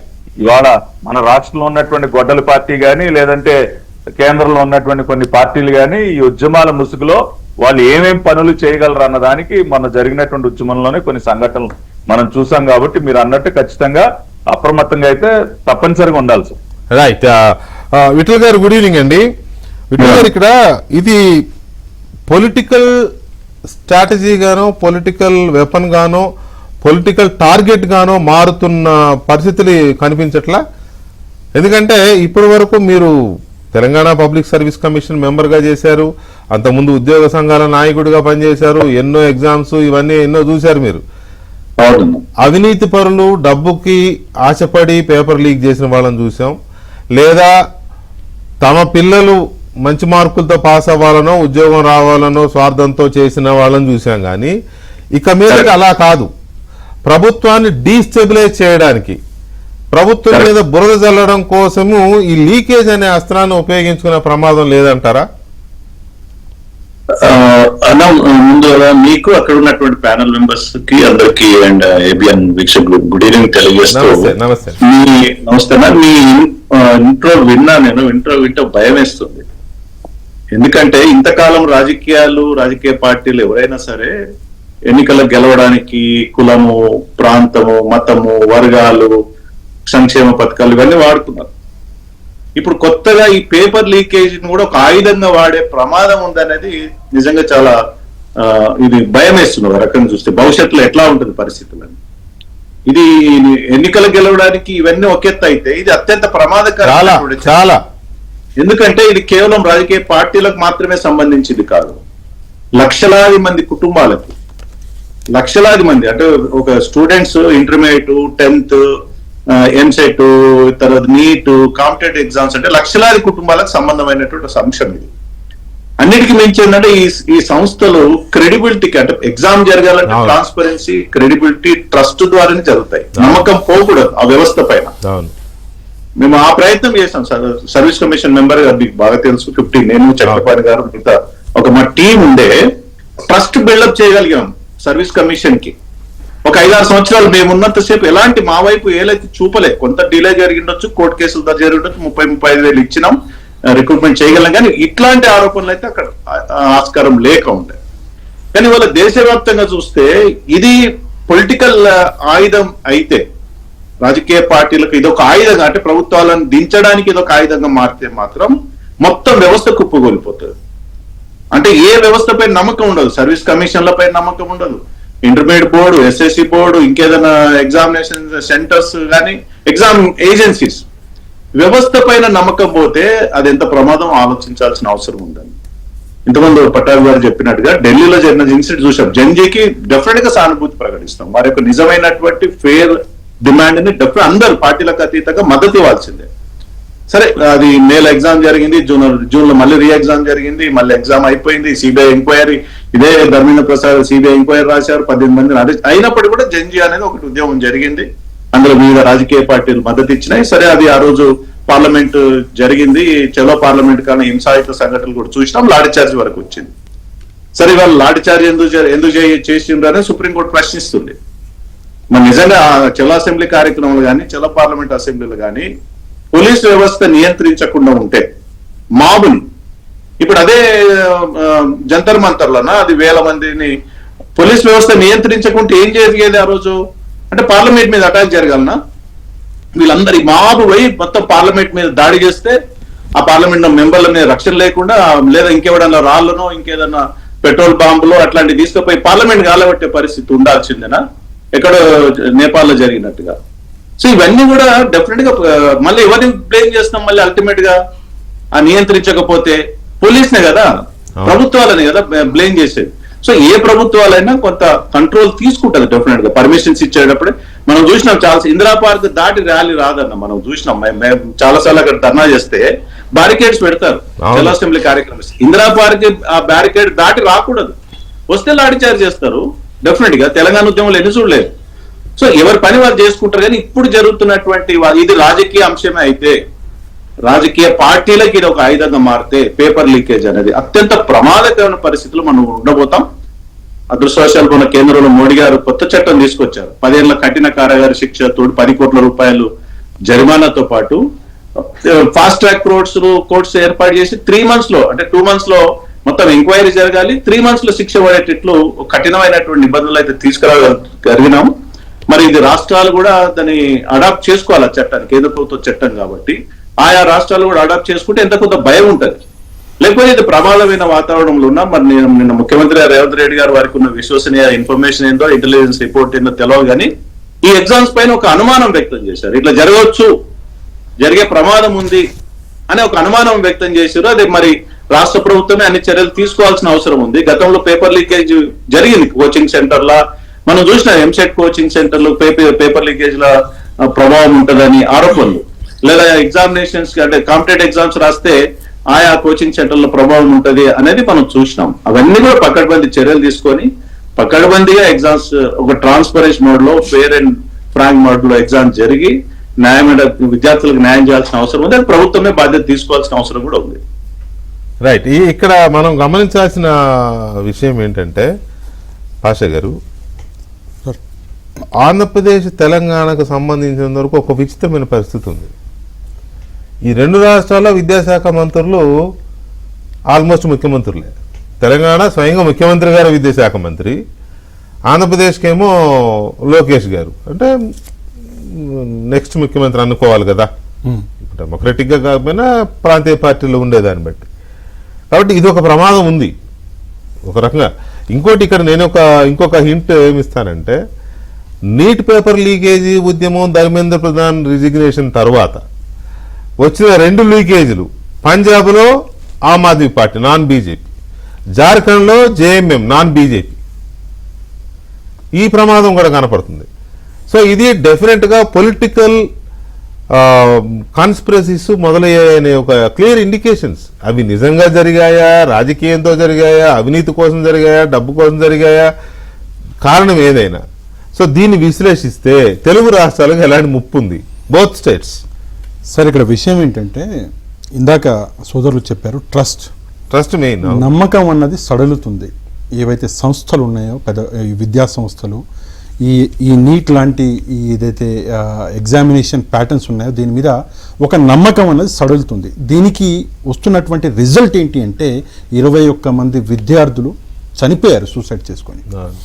విషయం ఏంటంటే సార్, 10వ తరగతి రిజల్ట్ రేపు వస్తుంది, లేదా ఇంటర్మీడియట్ రిజల్ట్ వస్తుంది అంటే గత 3-4 సంవత్సరాల నుంచి మేము ఒక రోజు ముందు అట్లీస్ట్ ఒక యూట్యూబ్ రీల్ అన్నది మేము తయారు చేసుకుని పెట్టుకుంటున్నాం. ఏం కాదు, మీకు మంచి మార్కులు వచ్చినా పర్లేదు, మీకు మార్కులు రాకపోయినా పర్లేదు అని చెప్పి వాళ్ళకి ఎంతో కొంత ఒక నమ్మకాన్ని కలిగించాలని చెప్పేసి ఒక ప్రయత్నం చేస్తున్నాం. ఎందుకంటే ఈరోజు ఈ ఎగ్జామినేషన్స్లో ఫెయిల్ అయితే సీటు రాకపోతే ఆత్మహత్య చేసుకునేటటువంటి పరిస్థితులు స్టూడెంట్స్ ఇక్కడ మన రాష్ట్రాలు, మన దేశంలో క్రియేట్ అయ్యాయి. అందుకే ఈ ట్రస్ట్ అనేది చాలా అవసరం సార్. ఈ ట్రస్ట్లో భాగంగానే చాలా క్లియర్గా డిఎస్సిలో చంద్రబాబు నాయుడు గారు 30,000 క్వశ్చన్స్ మనం చూసినాం. 30,000 క్వశ్చన్స్ టీసీఎస్ లాంటి ఒక సంస్థను పెట్టి 30,000 క్వశ్చన్స్ పెట్టి ర్యాండమ్గా ఈ క్వశ్చన్స్ అక్కడ అడగడం జరిగింది. అక్కడ వాళ్ళు ఆ ప్రశ్నలకి సమాధానాలు రాయడం జరిగింది. మనకి ఇందాక నేను చెప్పినట్టు సార్, దీని మీద ఇష్యూ ఏంటంటే ఈ ట్రస్ట్ని ఎవరు బ్రేక్ చేస్తున్నారు, ఎవరు చేస్తున్నారంటే 335 పిల్స్ వేశారు కోర్టులలో. ఈ భయాన్ని క్రియేట్ చేస్తున్నారు. ఇది క్రియేటెడ్ బై హూమ్ అంటే కొంతమంది, ఇందాక చెప్పాను కదా, అరాచక శక్తులు, వాళ్ళు విద్యార్థుల మనసుల్లో ఈ భయాన్ని ఒకటి పుట్టిస్తున్నారు. సరే, ఏదేమైనప్పటికీ కూడా ఇది కరెక్ట్ కాదు ఒక విషయం. రెండోది, తెలుగు రాష్ట్రాల గురించి మీరు మాట్లాడారు సార్. తెలుగు రాష్ట్రాల్లో ఈరోజు పరిస్థితి ఎలా మారిపోయింది అంటే, ఇక్కడ తెలంగాణ అయినా సరే, ఆంధ్రప్రదేశ్ అయినా సరే, పరిస్థితి ఏమైందంటే ముందుగా రిజైన్ చేసేయాలి, నారా లోకేష్ గారు రిజైన్ చేసేయండి, రేవంత్ రెడ్డి గారు రిజైన్ చేసేయండి అని చెప్పేసి ఎవడు పడితే వాడు, అంటే తన స్థాయి మర్చి కూడా ఈ మాటలు మాట్లాడుతున్నారు. అరే నేనేంటి, నా స్థాయి ఏంటి, నేను ఒక రాష్ట్ర ముఖ్యమంత్రిని పట్టుకుని మాట్లాడుతున్నా అని ఎవరు ఆలోచించట్లే, నేను ఒక విద్యాశాఖ మంత్రిని పట్టుకుని మాట్లాడుతున్నా అని చెప్పేసి ఎవరు ఆలోచించట్లే. ఎవరికి తోచినట్టు వాడు రిజైన్ చేసేయాలి. దీనికి చేయాలి, ఒక ఆధారం చూపించు. ఈరోజు కోర్టు కేసును కొట్టేసిందంటే కోర్టు ఆధారం అడిగింది, నేను అడగకుండా కొట్టేయలేదు కదా. ఒక ఆధారం చూపించు. జార్ఖండ్లో జరిగినట్టుగా ఏమన్నా పేపర్ బయటకు వచ్చిందా? బీహార్లో పోలీసులు పట్టుకున్నట్టుగా ఎక్కడన్నా రాష్ట్రంలో పేపర్ ఎక్కడన్నా పట్టుకున్నారా? ఏమన్నా ఒక్క ఆధారం చూపించండి అయ్యా అంటే ఒక్క ఆధారం కూడా చూపించకుండా 335 పిల్స్ వేశారంటే నిజంగా ఇది భయం క్రియేట్ చేయడం కాకపోతే మరేంటి సార్? విద్యార్థుల మనసులో సార్, విద్యార్థులు కోర్టులు ఖాళీగా ఉన్నాయి అనుకుంటున్నారేమో, పని పాట లేకుండా వీళ్ళు. సీరియస్ ఇష్యూస్ ఏవైతే ఉన్నాయో ఆ సీరియస్ ఇష్యూస్ ఈ రోజు నిజంగా చెప్తున్నా, ప్రతిపక్ష పార్టీ నేను లాస్ట్ టైం కూడా చెప్పా, వీళ్ళకి మూడు సార్ ఏముంటది, ఈ రోజు ఈ బురద జల్లేయాలి, ఈ బురద జల్లేయాలి, మూడుని బట్టి మాట్లాడతారు. ఏది దొరకకపోతే రాయలసీమ లిఫ్ట్ ఇరిగేషన్ అంటారు. అంటే జనరల్గా చెప్తున్నాను, క్రిటిసైజ్ చేయడానికి కాదు. అంటే ప్రభుత్వాన్ని ప్రశ్నించాలి అన్నటువంటి అది ఎక్కడ కనిపించట్లేదు, బురద జల్లాలి అని చెప్పేసి కనిపిస్తుంది. అట్లీస్ట్ కొంత మానవత్వం చూపించండి. విద్యార్థులు వాళ్ళ జీవితాలు మొదలు పెడుతున్నారు, ఇంకా మొదలు పెట్టలా, ఇంకా విద్య పూర్తయితే కదా మొదలు పెట్టేది. వాళ్ళు చనిపోతున్నారు, వాళ్ళు డిప్రెషన్. సార్ చనిపోయిన ఎంతమంది అంటే 21 మంది అని మీరు చెప్తారు. ఎంతమంది డిప్రెషన్లోకి వెళ్ళారు సార్? నాకు ఒక విషయం చెప్పండి. ఎంతమంది వెళ్ళి ఉంటారు? కొన్ని లక్షల మంది వెళ్ళి మంది. ఎందుకు వెళ్ళారు ఒకసారి ఆలోచించండి. ఉన్న సీట్లే 16,347, రాసింది 5 లక్షల మంది. ఆ 16,347 సీట్లుంటే ఆ సీట్లకు గాను ఈరోజు వీళ్ళు చేస్తున్నటువంటి ఎలిగేషన్స్కి ఎంతమంది డిప్రెషన్లోకి వెళ్తున్నారు? దయచేసి ఒకసారి ఆలోచించాలి ప్రతిపక్షం కూడా. ఏది పడితే అది ఆధారం అంత జరిగినా వీళ్ళు ఎంత చేసినా కూడా ఎవరు రోడ్డు ఎక్కట్లా. అంటే వాళ్ళకు నమ్మకం ఉందిలేండి, ఇదేమి జరగలేదు, ట్రాన్స్పరెంట్ గా జరిగింది అని, లేకపోతే రోడ్డు ఎక్కేవాళ్ళు కదా. కుట్రలు నేను అనేది, ఈ కుట్రలు వీళ్ళు ఆపట్ల. రోజు ఏదో కుట్ర. మీరు రోడ్డు ఎక్కలేదు అంటున్నారు. మనకి తెలుసు కొత్తగా జేఏసీలు వచ్చాయి. ఎక్కడి నుంచి వచ్చాయి సార్ నాకు చెప్పండి. ఆ జేఏసీలో ఉన్న వాళ్ళు డిఎస్సీ ఎప్పుడు రాశారు? కొంత వాళ్ళ డేటా బయట పెట్టండి, రేపు పొద్దున్న చూద్దాం. నిజంగా డిఎస్సీ రాసిన వాళ్ళు నిజంగానే వీళ్ళు ఏదన్నా అంటే వాళ్ళకి ఫలానా ఇష్యూలో నాకు ఈ ఉద్యోగం రాలేదు అని చూపించగలరా?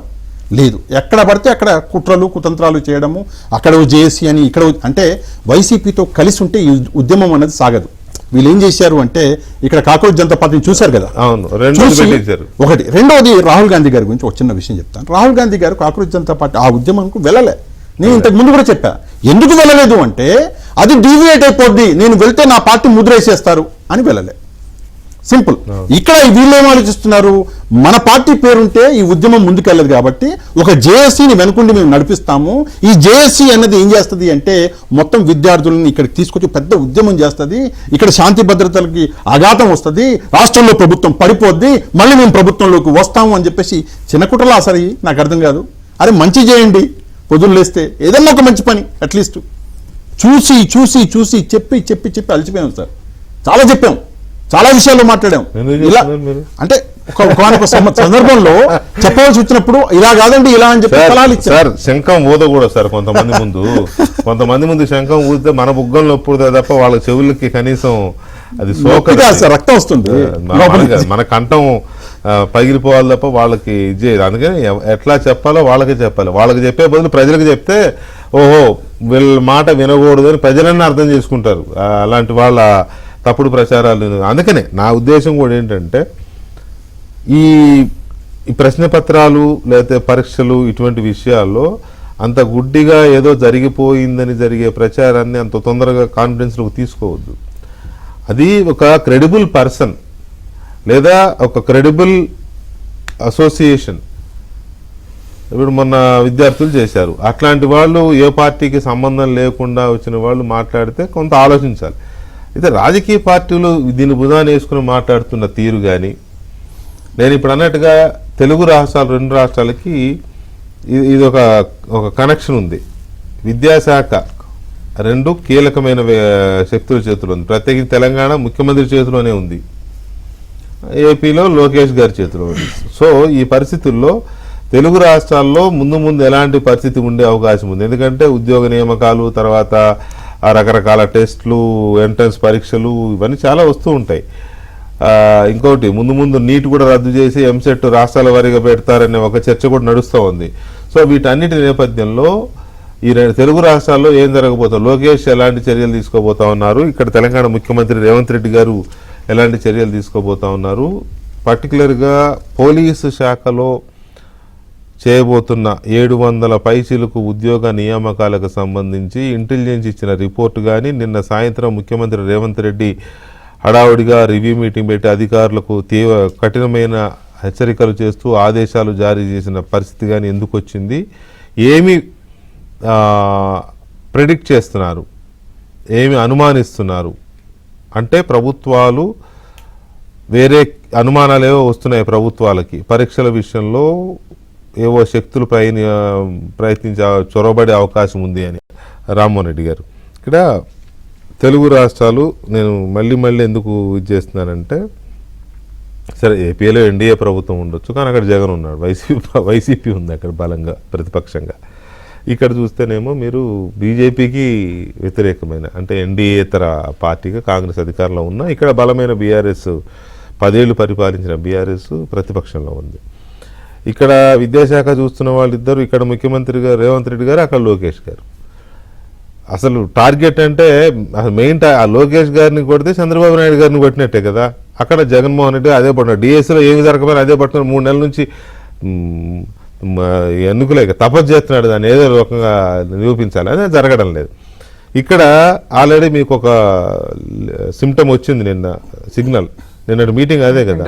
సో దీని మీద ఎంత అప్రమత్తంగా ఉన్నారు మీరు? సోషల్ మీడియాని ఇంకా వాళ్ళు ఊపేస్తారు, ఏమైనా జరగబోతుందంటే జరిగినట్టే, అదిగో పులంటే జరగకపోయినా ఊపుతూనే ఉన్నారు ఆల్రెడీ, తోకబారెడన్న ఇది వచ్చేస్తుంది సోషల్ మీడియాలో. అలా ఎందుకంటే ఎవరికి వాళ్ళకి సోషల్ మీడియా అకౌంట్స్ హ్యాండిల్స్ విపరీతంగా ఉన్నాయి. సో దీని మీద మీ ప్రిపరేషన్స్ ఏంటి, ముందస్తు జాగ్రత్తలు? సార్ ఇప్పుడు ఇక్కడ ముఖ్యమంత్రి రేవంత్ రెడ్డి గారు ఆ శాఖను దేనికోసం పెట్టుకోరు అని అంటే ప్రక్షాళన జరగాల్సినటువంటి అవసరం ఉంది. ఈ పేపర్ లీకేజ్లని వ్యవస్థ అస్తవ్యస్తంగా ఉంది, ఆహారం కలుషితం అయిపోయి పిల్లలు చచ్చిపోతూ ఉన్నారు, వేల సంఖ్యలో చచ్చిపోయినరు, వేల సంఖ్యలో స్కూళ్ళు తీసేసినరు. ఏమనంటే టీచర్ స్టూడెంట్ రేషియో బాగాలేదనేటటువంటి కారణాలతోటి విద్యా వ్యవస్థను మొత్తం కూడా బుందబెట్టేసేటటువంటిది 10 సంవత్సరాల్లో జరిగింది. And quality of education index కూడా తెలంగాణ యావత్ దేశంలో చిట్ట చివరిలో లాస్ట్ బట్ 1 ర్యాంకుకి దిగిపోయింది. అంతకు మించినటువంటి నీచము నికృష్టం లాంటిది ఇంకోటి ఏముండదు. దీన్ని ప్రక్షాళన చేయాలనంటే ఈ రాష్ట్రంలో అత్యంత పవర్ఫుల్ వ్యక్తి ఎవరు సార్ అంటే ముఖ్యమంత్రి గారు.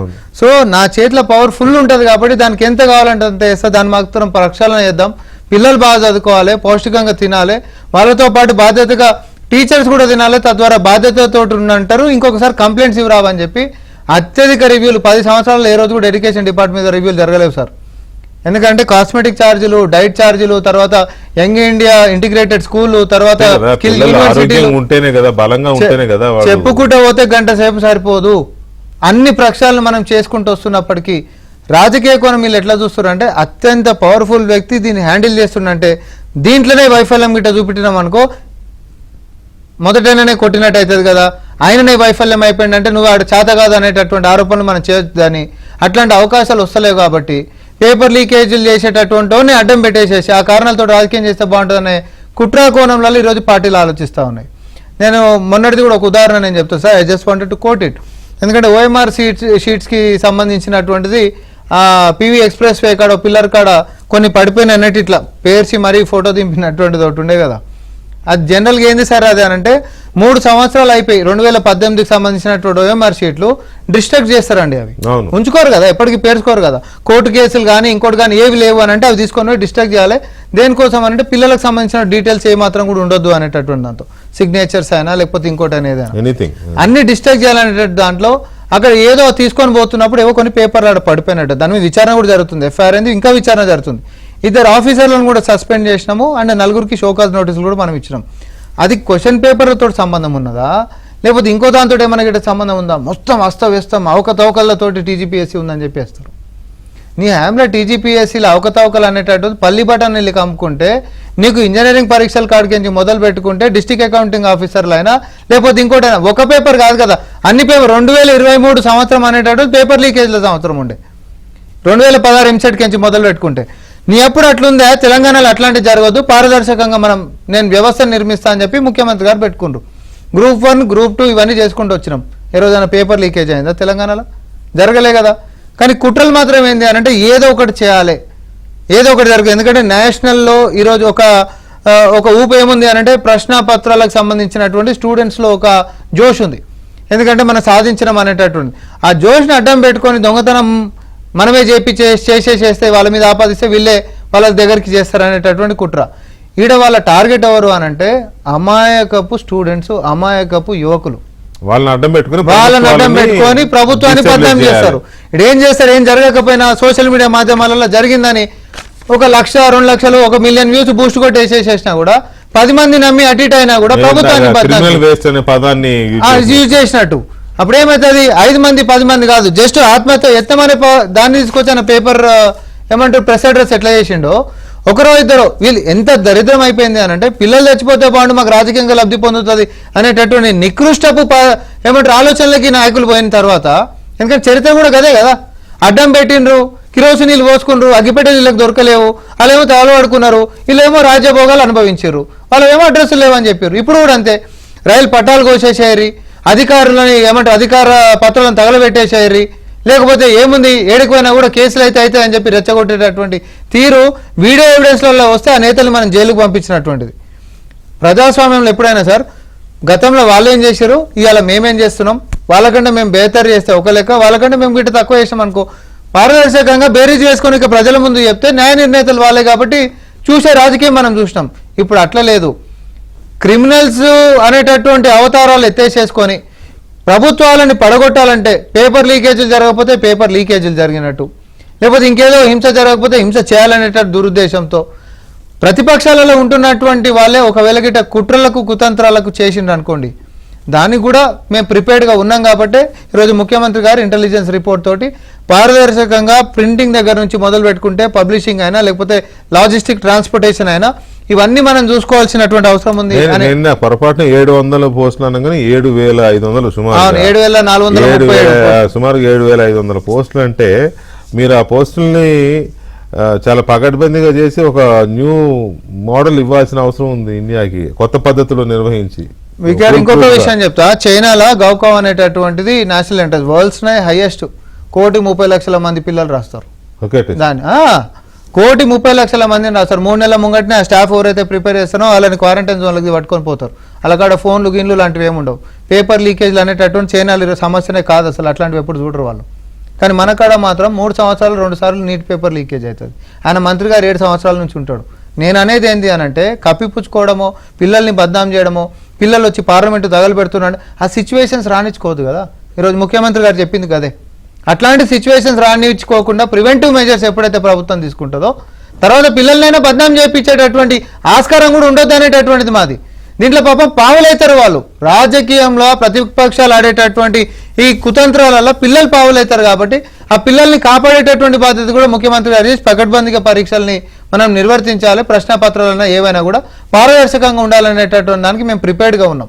కానీ చెప్పాల్సినటువంటి బాధ్యత ఉంటుంది. రానున్న ఇప్పుడు జరుగుతున్నటువంటి రాజకీయ పరిస్థితులలో అవతల వ్యక్తులు ప్రతిపక్షాలలో ఉంటున్నటువంటి వాళ్ళ యొక్క ఆలోచన విధానాలు ఎట్లున్నాయి అనేటటువంటిది, తప్పు మాట్లాడకపోయినా తప్పు మాట్లాడినట్టు అబద్ధాలు ఆడుకుంటా, లేకపోతే ఫీల్డ్ విజిట్ సర్టిఫికేట్లని వాలయంలో తీసుకొని వచ్చి మమ్మల్ని బద్నాం లేపుకుంటా. ఇంకో ఉదాహరణ కూడా చెప్తా ఉన్నా, 2G స్కామ్ అన్నారు సార్. అప్పుడు కేవలం పరీక్షలకు మాత్రమే కాదు ఇట్లాంటి కుట్రలు అనేటటువంటి 2G స్కామ్ అన్నారు. తర్వాత మొన్నటిదాకా కోల్ స్కామ్ అన్నారు. మన్మోహన్ సింగ్ గారి మీద అంత పెద్ద బద్నాం వేసి పెద్ద మనిషి చచ్చిపోయిన తర్వాత మొన్న క్లీన్ చిట్ ఇచ్చిందండి. ఎట్లాంటి ఆధారాలు లేవు ఇప్పటిదాకా, అసలు ఏం ఆధారం లేకుండా ఏడికెంచా ఇన్ని రోజులు టైం పాస్ చేసిరని ఆయన clean chit post mass clean chit ఇచ్చిండ్రు. అంటే బద్నాం చేసేసి ప్రభుత్వాలను పడేసేటటువంటి కుట్రలు అది ఎవరు చేసినా తప్పు అంటున్నా నేను. పిల్లల్ని మాత్రం పావులు చేసి ఆడుకునేటటువంటి దానికి మేము వ్యతిరేకం. వాళ్ళని కాపాడుకోనికి ఏ ఎక్స్టెంట్ కన్నా పోతాం. పారదర్శకంగా పరీక్షలు నిర్వర్తించేటటువంటి దాంట్లో మేము కంకణబద్ధులమై ఉన్నాం. అండ్ ఎట్టి పరిస్థితులలో ప్రతిపక్షాల యొక్క కుట్రలకు మాత్రం విద్యార్థులు, యువకులు, నిరుద్యోగులు మాత్రం ఎట్టి పరిస్థితులలో వాళ్ళ ట్రాప్లలో పడొద్దు. ట్రాకులు కోసేసి పక్కకు వేయండి అని, ఏమంటారు ప్రభుత్వ కార్యాలయాలను తగలబెట్టేసేయండి అని, జరగకపోయినా పేపర్ లీకేజ్లు అయినాయని, ఏమనకపోయినా కూడా క్రిమినల్స్ అని యువతని అంటుండని, ఇట్లా బూటకపు ప్రచారాలు చేసి వారి పబ్బం గడుపుకోనికే నలుగురిని ఏమంటారు కడుపున పెట్టుకొనైనా వాళ్ళ మాత్రం పూటకూటి కోసం బతకనికే చేసేటటువంటి రాజకీయాలతోటి మీరు తస్మాత్ జాగ్రత్తగా ఉండాలని మాత్రం మా యొక్క ప్రభుత్వం నుంచి మేము యువతకు విజ్ఞప్తి చేస్తాం. పట్టాభి గారు, ఆంధ్రప్రదేశ్లో ఒక కొత్త రకమే ఉందిలే, అది ఒక అలవాటైన ప్రక్రియ. అక్కడ ఏంటంటే కొంతమంది అధికారులు లేకపోతే కొంతమంది ఉద్యోగులు ఇంకా పాత ప్రభుత్వపు స్వామి భక్తిని ఇంకా ప్రదర్శించుకుంటూనే ఉన్నారు. పోలీస్ శాఖలోనూ ఇంకా ఇతర శాఖల్లోనూ వాళ్ళు చేస్తున్న అరాచకాలు. ఇటు నిన్న మొన్న కూడా మా ఆంధ్రజ్యోతిలో కథనాలు వచ్చాయి, ఇవాళ కూడా వచ్చింది. కొంతమంది అధికారులు ఏం చేస్తున్నారు, సర్వీసులో ఉండి కూడా ఎలాంటి పనులు చేస్తున్నారని. సో ఇలాంటి పరిస్థితుల్లో ఇటువంటి ఎగ్జామ్స్, అది డిఎస్సి కావచ్చు లేకపోతే ఇంకేదైనా ఎగ్జామ్స్ కావచ్చు, ఇటువంటి విషయాల్లో కోవర్ట్ ఆపరేషన్ జరగదని గ్యారంటీ ఏంటి? మీరు అన్నట్టు కొంతమంది ఎవరైతే 2019-24 మధ్య తప్పుడు పనులు చేసి జైళ్లకు వెళ్లి శిక్ష అనుభవించి కొన్ని రోజులు మళ్ళీ బెయిల్ మీద బయటకు వచ్చి కూర్చున్నారు, సస్పెన్షన్ లో ఉన్నటువంటి కొంతమంది అధికారులు ఇంకా ఆ బురదలోనే పొరలాడటానికి ప్రయత్నాలు చేస్తూ వాళ్ళతోనే ఇంకా అంటగాగుతున్నటువంటి వార్తలు వస్తున్నాయి. దానిలో వాస్తవం కూడా ఉంది. ఒకసారి మొత్తం బురద రాసుకున్నాం, ఇంకేముందులో జీవితాంతం ఈ బురదలోనే పడి దొల్లుదామన్న నిర్ణయానికి వచ్చేసి ఆ రకంగా వ్యవహరిస్తూ ఉండవచ్చు. కానీ ఎగ్జామ్స్ విషయంగా, పరీక్షల నిర్వహణ విషయంగా మొన్న జరిగినటువంటి డిఎస్సిలో కానివ్వండి, రేపు మళ్ళీ అక్టోబర్లో సెకండ్ డిఎస్సి కూడా మేము నిర్వహించబోతున్నాం. ఎక్కడా కూడా ఎటువంటి మాల్ ప్రాక్టీసెస్ కి తావు లేకుండా అన్ని ఏర్పాట్లు కూడా పకడ్బందీగా చేయటం జరుగుతుంది. కంప్యూటర్ బేస్డ్ టెస్టింగ్ విధానంలో టీసీఎస్ అయాన్ మొన్న చాలా వివరంగా అవన్నీ కూడా చెప్పారు. కన్సర్న్డ్ సీనియర్ ఐఏఎస్ ఆఫీషియల్స్ అందరూ చాలా వివరంగా చెప్పడం జరిగింది. ఏ విధంగా ఈ పేపర్ సెలెక్షన్ కానీ, పేపర్ ఫ్రేమింగ్ కానీ, కంప్యూటరైజ్ బేస్డ్ టెస్టింగ్ విధానం ఏ రకంగా జరుగుతుంది, ఇవన్నీ కూడా చాలా క్లియర్గా ఎక్స్ప్లెయిన్ చేశారు. అందుకనే మొన్న ఎటువంటి పేపర్ లీక్ అనేది విషయానికి ఆస్కారం లేకుండా పరీక్షలు పూర్తి పారదర్శకంగా నిర్వహించడం జరిగింది. పరీక్ష నోటిఫికేషన్ ఇచ్చిన దగ్గర నుంచి, రిజల్ట్స్ కీ ప్రకటించిన దగ్గర నుంచి, ఫైనల్ గా సెలెక్టెడ్ లిస్ట్ ప్రకటించినప్పుడు కానివ్వండి, వివిధ దశల్లో ఎప్పటికప్పుడు ఉన్నటువంటి అన్ని క్వెరీస్ ని కూడా క్లియర్ చేస్తూ కాల్ సెంటర్స్ పెట్టి, హెల్ప్ లైన్స్ పెట్టి, జిల్లా స్థాయిలో, రాష్ట్ర స్థాయిలో గ్రీవెన్స్ సెల్లులు పెట్టి, అవన్నీ ప్రతి స్టేజ్ లో కూడా చాలా ట్రాన్స్పరెంట్ గా చేశాం. కాబట్టే ఈ రోజున గొడ్డలి పార్టీ చేస్తున్నటువంటి ప్రతి ఒక్క ఆరోపణ కూడా పూర్తి నిరాధారమైందని చెప్పి తేటతలం అవుతోంది. నిన్న హైకోర్టులో తెల్లమాలేసే పరిస్థితి ఎందుకు వచ్చిందండి? నిజంగా కూడా వాళ్ళ దగ్గర ఎవిడెన్సెస్ ఉంటే ధైర్యంగా కోర్టులో ప్రవేశపెట్టొచ్చు కదా, ప్రొడ్యూస్ చేయొచ్చు కదా. ఎందుకు తెల్లమొహం వేశారు అంటే ఏమీ లేదు గనక. పాషా గారు చెప్పినట్టు ఏదో బురద వేయాలా, ఏదో ఒక రకంగా ప్రభుత్వాన్ని బదనాం చేయాలి, దానికి కావాల్సినటువంటి సరంజామా అంతా సెట్ చేసినటువంటి కొంతమంది వ్యక్తులు కూడా ఉన్నారు. కాబట్టి ఇక్కడ ఇంకొక విషయం కూడా అంటే చూడండి, కోయిన్సిడెన్స్ కూడా నేను చూపించదలుచుకున్నా. ఇది మన ఆంధ్రజ్యోతి పత్రికలో వచ్చినటువంటి వార్త అండి. మే 28 జగన్ పిఏనా మజాకనా, 5 ఏళ్లలో కేఎన్ఆర్ 100 కోట్ల అక్రమార్జన, లిక్కర్ ముఠాకు వైసీపీ అధినేతకు మధ్య వారధి అని చెప్పి జగన్ పిఏ కేఎన్ఆర్ యొక్క పాత్ర లిక్కర్ స్కామ్ లో బయటపడినటువంటి అంశాన్ని మే 28, దానికి ముందు 2-3 రోజుల నుంచే అతని విషయంగా సిట్ దర్యాప్తులు అనేక వాస్తవాలు బయటపడటం మనం హెడ్లైన్. ఇది కరెక్ట్ గా అదే టైంలో అప్పుడే మొట్టమొదటిసారి జగన్మోహన్ రెడ్డి గారు ప్రెస్ మీట్ పెట్టి డిఎస్సి పైన ఆయన అటాక్, మెగా డిఎస్సీనా దగా డిఎస్సీనా, సీఎం చంద్రబాబుపై మాజీ సీఎం వైఎస్ జగన్ ధ్వజం. ఏంటి సార్ ఈ కోయిన్సిడెన్స్? అంటే అది దానికి కౌంటర్ గా ప్రజల్లోకి అది వెళ్లకుండా తప్పించే ప్రయత్నం అంతే కదా. ఇప్పుడు ఇందాక పాషా గారు చెప్తున్నా లేకపోతే మేం చెప్తున్నా, ఏమి లేని దాని మీద ఏదో రకమైన బురదేసి వాళ్ళ పేకల మీదకి ఏదన్నా అంశం వచ్చినప్పుడు ఇటువంటివన్నిటి కూడా క్రియేట్ చేస్తారు. ఇంతకంటే బెస్ట్ ఎగ్జాంపుల్ ఏం కావాలి? ఎప్పుడైతే మంట తాడేపల్లి ప్యాలెస్ వరకు వచ్చిందో, ఎప్పుడైతే లిక్కర్ స్కామ్ మంట తన పిఏ వరకు అంటిందో, కేఎన్ఆర్ యొక్క పాత్ర ఆధారాలతో సహా 20 కోట్ల రూపాయలు తన అకౌంట్ లోకి వచ్చినటువంటి విషయం ఎప్పుడైతే బయటపడిందో, ఏమంటే డిఎస్సీలో అక్రమాలు. Sir September 15 sir, 2025 September 15 sir final list బయటకు వచ్చింది. మే 2026లో వీళ్ళు మొదలెట్టారు. అంటే ఎన్ని నెలల తర్వాత సార్? నిజంగా అక్రమాలు జరిగాయని లేదంటే తప్పు జరిగిందన్న ఫీలింగ్ ఉండే నిజంగా ఏదైనా జరిగి ఉంటే సెప్టెంబర్ 15 కోన శశిధర్ గారు ఫైనల్ లిస్ట్ విడుదల చేశారు సార్. మొత్తం 15,941 ఉద్యోగస్తుల ఉద్యోగాలు పొందినటువంటి వారి final list release on September 15, 2025. దానిలో 7,955 మంది మహిళలు, 7,986 మంది పురుషులు చక్కగా అన్ని ఫిగర్స్ తో రిలీజ్ చేశారు. మరి 8 నెలలు ఎక్కడ పడుకున్నారు సార్ వీళ్ళు? 8 నెలలు ఎందుకని మాట్లాడలేదు? సడన్ గా మేలోనే గుర్తొచ్చిందా మీకు? 8 నెలల ముందు ప్రకటించినటువంటి లిస్టు, దానిలో ఇప్పుడు 8 నెలల తర్వాత అవకతవకలు జరిగాయన్న విషయం ఆ రోజున వాళ్ళ కల్లో ఎవడో చెప్తే గుర్తొచ్చినట్టు మీరు తెర మీదకి ఈ ఆరోపణలన్నీ తీసుకొస్తారా? టైమింగ్ ఎందుకు వచ్చింది ఆ పరిస్థితి అంటే లిక్కర్ స్కామ్ మంట తాడేపల్లి ప్యాలెస్ వరకు తాకింది కాబట్టి ఇప్పుడు ఏదో ఒక రకంగా డైవర్షన్ కావాలి, ఏదో ఒకటి బురద, మనం ఏదో ఒక అబద్ధాన్ని వండి వార్చి ఆ బురదని ప్రభుత్వం మీదకు వెయ్యాలి, దాన్ని మనం కొన్ని రోజులు నడిపించాలా కదా, అదే జరుగుతోంది ఇప్పుడు. ఇవాళ ప్రతి ఒక్క అంశం సార్, వాళ్ళు ఏదైతే క్యాండిడేట్స్ గురించి మాట్లాడారో, కొంతమంది అభ్యర్థుల్ని మీడియా ముందు తీసుకొచ్చి ఏదైతే చూపించారు, ప్రతి ఒక్క అభ్యర్థి విషయంగా ప్రెజెంటేషన్, ఇదిగో ఈ క్యాండిడేట్ కి ఇదిగో దీని వల్ల రాలేదు, ఈ కారణం చేత అతనికి ఉద్యోగం దక్కలేదు. కొంతమంది క్యాండిడేట్స్, కోర్టుకు వెళ్ళినటువంటి క్యాండిడేట్స్ వాళ్ళే వాళ్ళ రిట్ పిటిషన్ లో వాళ్ళే స్వయంగా మేదుగా ఈ సర్టిఫికేట్స్ ప్రొడ్యూస్ చేయలేకపోయినా వాళ్ళే ఒప్పుకున్నటువంటి పిటిషన్లు కూడా మనం చూసాం కదా. కాబట్టి ఇది నథింగ్ బట్ ప్రభుత్వం పైన అక్కడ అకారణంగా ఒక నిందేసి రాజకీయంగా ఏదో ఒక రచ్చ చేయటానికి గొడ్డలి పార్టీ చేసినటువంటి కుట్రగానే మనం దీన్ని భావించాలి. ఇటువంటి కుట్రలు మన భవిష్యత్తులో కూడా జరగచ్చు, జరిగేటటువంటి ప్రయత్నాలు ఖచ్చితంగా రాజకీయ పార్టీలు చేస్తే. కానీ ఇక్కడ ఒక్క విషయం గుర్తుపెట్టుకోవాలి సార్, మన రాజకీయం కోసం యువత భవిష్యత్తుని ఆ రకంగా నాశనం చేయటం అనేది అది చాలా పెద్ద నేరం. ఇప్పుడు ఇదే కదా కరెక్ట్ కాదు సార్, 15,941 మంది కష్టపడి రేంబావుళ్ళు కష్టపడి చదివి పరీక్షలో ఉత్తీర్ణులై ఉద్యోగాలు పొంది వాళ్ళు ఉద్యోగాలు చేసుకుంటున్నారు సార్. వాళ్ళని దొంగల్లాగా వాళ్ళ నకిలీ సర్టిఫికెట్లు పెట్టి వచ్చారు, వాళ్ళు దొంగలు, వాళ్ళు లంచాలు ఇచ్చారు, రెయిన్బోళ్ళు కష్టపడి చదివి ఉద్యోగాలు పొందినటువంటి వారిని ఎంత మానసిక క్షోభకు గురి చేస్తా ఉన్నారు సార్. వాళ్ళు చెయ్యని పని మేము చేశామని కడుపు మంట, 5 సంవత్సరాలు డిఎస్సి పేరుతో దగా చేసి, జాబ్ క్యాలెండర్ పేరుతో మోసం చేసి, ఇవాళ మేము మొట్టమొదటి సంతకం చంద్రబాబు నాయుడు గారు డిఎస్సి మీద పెట్టి ప్రమాణ స్వీకారం చేసినటువంటి మరుసటి రోజే జీవో ఇచ్చారు sir. Next day 12th Chandrababu Naidu గారు ప్రమాణ స్వీకారం చేస్తే ఇదిగోండి GO number 27. Next day we release the GO for mega DSC. నువ్వు చేయలేని పని మేము చేస్తా ఉన్నాం. కానీ ఒకటే చెప్తా ఉన్నాను సార్, ఇవాళ బిడ్డల భవిష్యత్తుతో మీ రాజకీయం కోసం బిడ్డల భవిష్యత్తు ఆటలాడుకోవటం మానేయండి. నిన్న హైకోర్టులు చివాట్లు పెట్టిన తర్వాత అయినా ఇప్పుడు బుద్ధి తెచ్చుకోండి. లోకేష్ గారు సవాల్ చేస్తే ఒక్కడు ఎందుకు మాట్లాడారు సార్? నిజంగా లోకేష్ గారు తప్పు చేస్తే అంత ధైర్యంగా my dear Jagan where are you ఎన్నిసార్లు సార్? రోజులు అయిపోయినాయి, గంటలు అయిపోయినాయి, రోజులు అయిపోయినాయి, వారాలు అయిపోతా ఉన్నాయి, ఒక్కరు కూడా మాట్లాడ్డు. అదే అంటే ప్రతిరోజు ఎవరినో ముందుకు తీసుకొచ్చి ఏదో ఒక డ్రామా ఆడటం.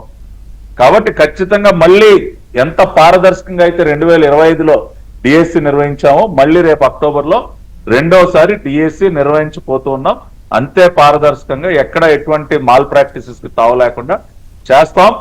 20 లక్షల ఉద్యోగాలు మేము ఇస్తామని ఏదైతే ఎన్నికల్లో హామీ ఇచ్చామో ఖచ్చితంగా ఇప్పటి వరకు మనం ఏ రకమైన ప్రమాదం పొంచి ఉందో, ముప్పు పొంచి ఉందో, ఏ అంశం మీద మనం డిబేట్ చేసామో అది గమనంలో కూడా పెట్టుకోండి. మళ్ళీ నెక్స్ట్ డిఎస్సి కానీ అదర్ టెస్ట్లు కానీ పెట్టాము. ఎందుకంటే ఇది నాట్ ఓన్లీ ఫర్ ఆంధ్రప్రదేశ్, ఇది భవిష్యత్తులో పొంచి ఉన్న ఒక పొలిటికల్. మీరు అన్నట్టు గతం కంటే ఇంకా అప్రమత్తంగా ఉండాలి, ఇంకా మేము అలర్ట్ గా అంతా కూడా చేయాలి. కంప్లీట్ మోర్ విజిలెంట్ గా చాలా ఇదిగా ఉండాలి. ఎందుకంటే రాజకీయ గుంటనక్కలు అన్ని రాష్ట్రాల్లో అధికారం పోయిన వాళ్ళు, అధికారం ఉన్న వాళ్ళలో కూడా కొంతమంది కాచుకొని కూర్చు ఉంటారు కోవర్ట్ ఆపరేషన్స్ చేయడానికి. సో ఇక్కడ విఠల్ గారు ఇందాక మీరు అన్నారు భయమేస్తుంది అని. భయమేస్తుందని నిజానికి పరీక్షలు అంటే భయపడే పరిస్థితి ఎందుకు వచ్చిందని నా ప్రోమో కూడా అదే. ఇవాళ అలాంటి సిచ్యువేషన్, ఇటు ప్రభుత్వాలు భయపడుతున్నాయి, అటు అభ్యర్థులు, విద్యార్థులు, తల్లిదండ్రులు భయపడే పరిస్థితి వచ్చింది. సో ఈ భయాన్ని కలిగించబోయేది రాజకీయ పార్టీలే ఇప్పటి వరకు ఉన్న అంచనాలు నిజమైతే. అయితే ఇక్కడ ఒకటి నేను మిమ్మల్ని అడగదలుచుకుంది ఏంటంటే, డెఫినెట్ గా ఉద్యోగులు, అధికారులు ఎవరైనా వాళ్ళు మనుషులే. ఈ దేశంలో వాళ్ళకి కొన్ని హక్కులు ఉంటాయి, స్వేచ్ఛ ఉంటుంది, వాళ్ళకి కొన్ని ఐడియాలజీస్ ఉంటాయి, భావజాలం ఉంటుంది. ఆ భావజాలం ప్రకారం కొంతమంది బీజేపీ సపోర్టర్స్ ఉండొచ్చు, కొంతమంది కాంగ్రెస్ సపోర్టర్స్ ఉండొచ్చు, బీఆర్ఎస్ సపోర్టర్స్ ఉండొచ్చు, కమ్యూనిస్ట్ పార్టీల సపోర్టర్స్ ఉండొచ్చు, తెలుగుదేశం పార్టీకి ఉండొచ్చు, ఏదైనా కదా, ఎవరి సపోర్టర్స్ వాళ్ళకు ఉంటారు. కాబట్టి వాళ్ళని అడ్డు పెట్టుకొని ఇటువంటివి చేసే అవకాశాలు ఎంతవరకు ఉన్నాయి? ఎందుకంటే జరుగుతున్నాయి అవే కదా. నీటిలో జరిగింది కూడా ఉద్యోగులే కదా, కొంతమంది ఉద్యోగులు చేసిందే కదా. ఇప్పుడు డెఫినెట్ గా పేపర్ లీకేజ్ అనేది కోచింగ్ సెంటర్స్ కి interested groups leakage mafia mafia, ఒక రకంగా చెప్పంటే మాఫియా గ్యాంగ్స్ ఉంటాయి.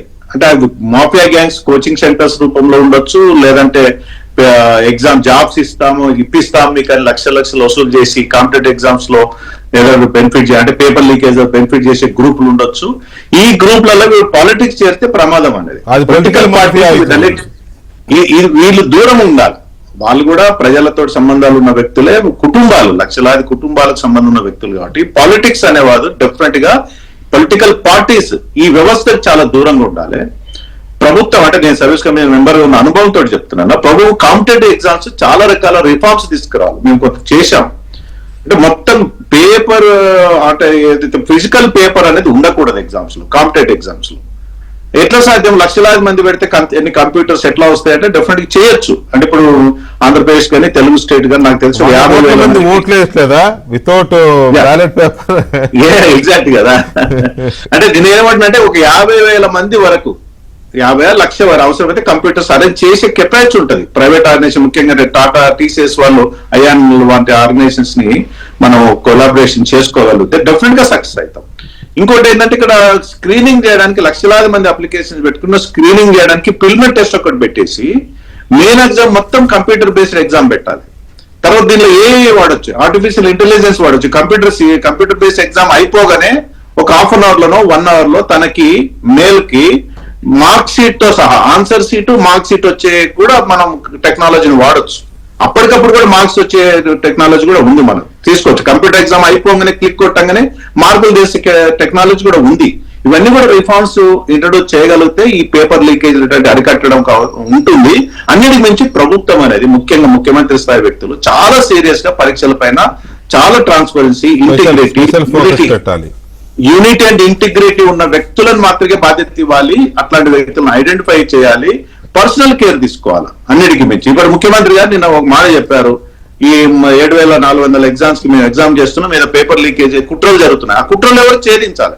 ఇవాళ గవర్నమెంట్ ఆఫ్ ఇండియా, కేంద్ర ప్రభుత్వం, మోడీ గారు అద్భుతమైన చట్టాన్ని ఒక ఆ చట్టం నిజంగా ప్రచారం జరగాలని చాలా స్ట్రాంగ్ చట్టం ఉంది. అది prevention of unfair practice, public exam prevention unfair practice 2026 వచ్చినటువంటి మాల్ ప్రాక్టీస్ చాలా రకాల సెక్షన్స్ అలా పెట్టారు. ఆ భయం అనేది క్రియేట్ చేయాలి. అది ముఖ్యమంత్రి గారి స్థాయిలోనే జరుగుతుంది. అది అంత పగడ్బందీ చర్యలు తీసుకుంటే ఈ అన్సోషల్ ఎలిమెంట్స్ తో పాటు ఈ పొలిటికల్ పార్టీలు, వెస్టెడ్ ఇంట్రెస్ట్ పొలిటికల్ పార్టీస్ దూరంగా ఉండాలి.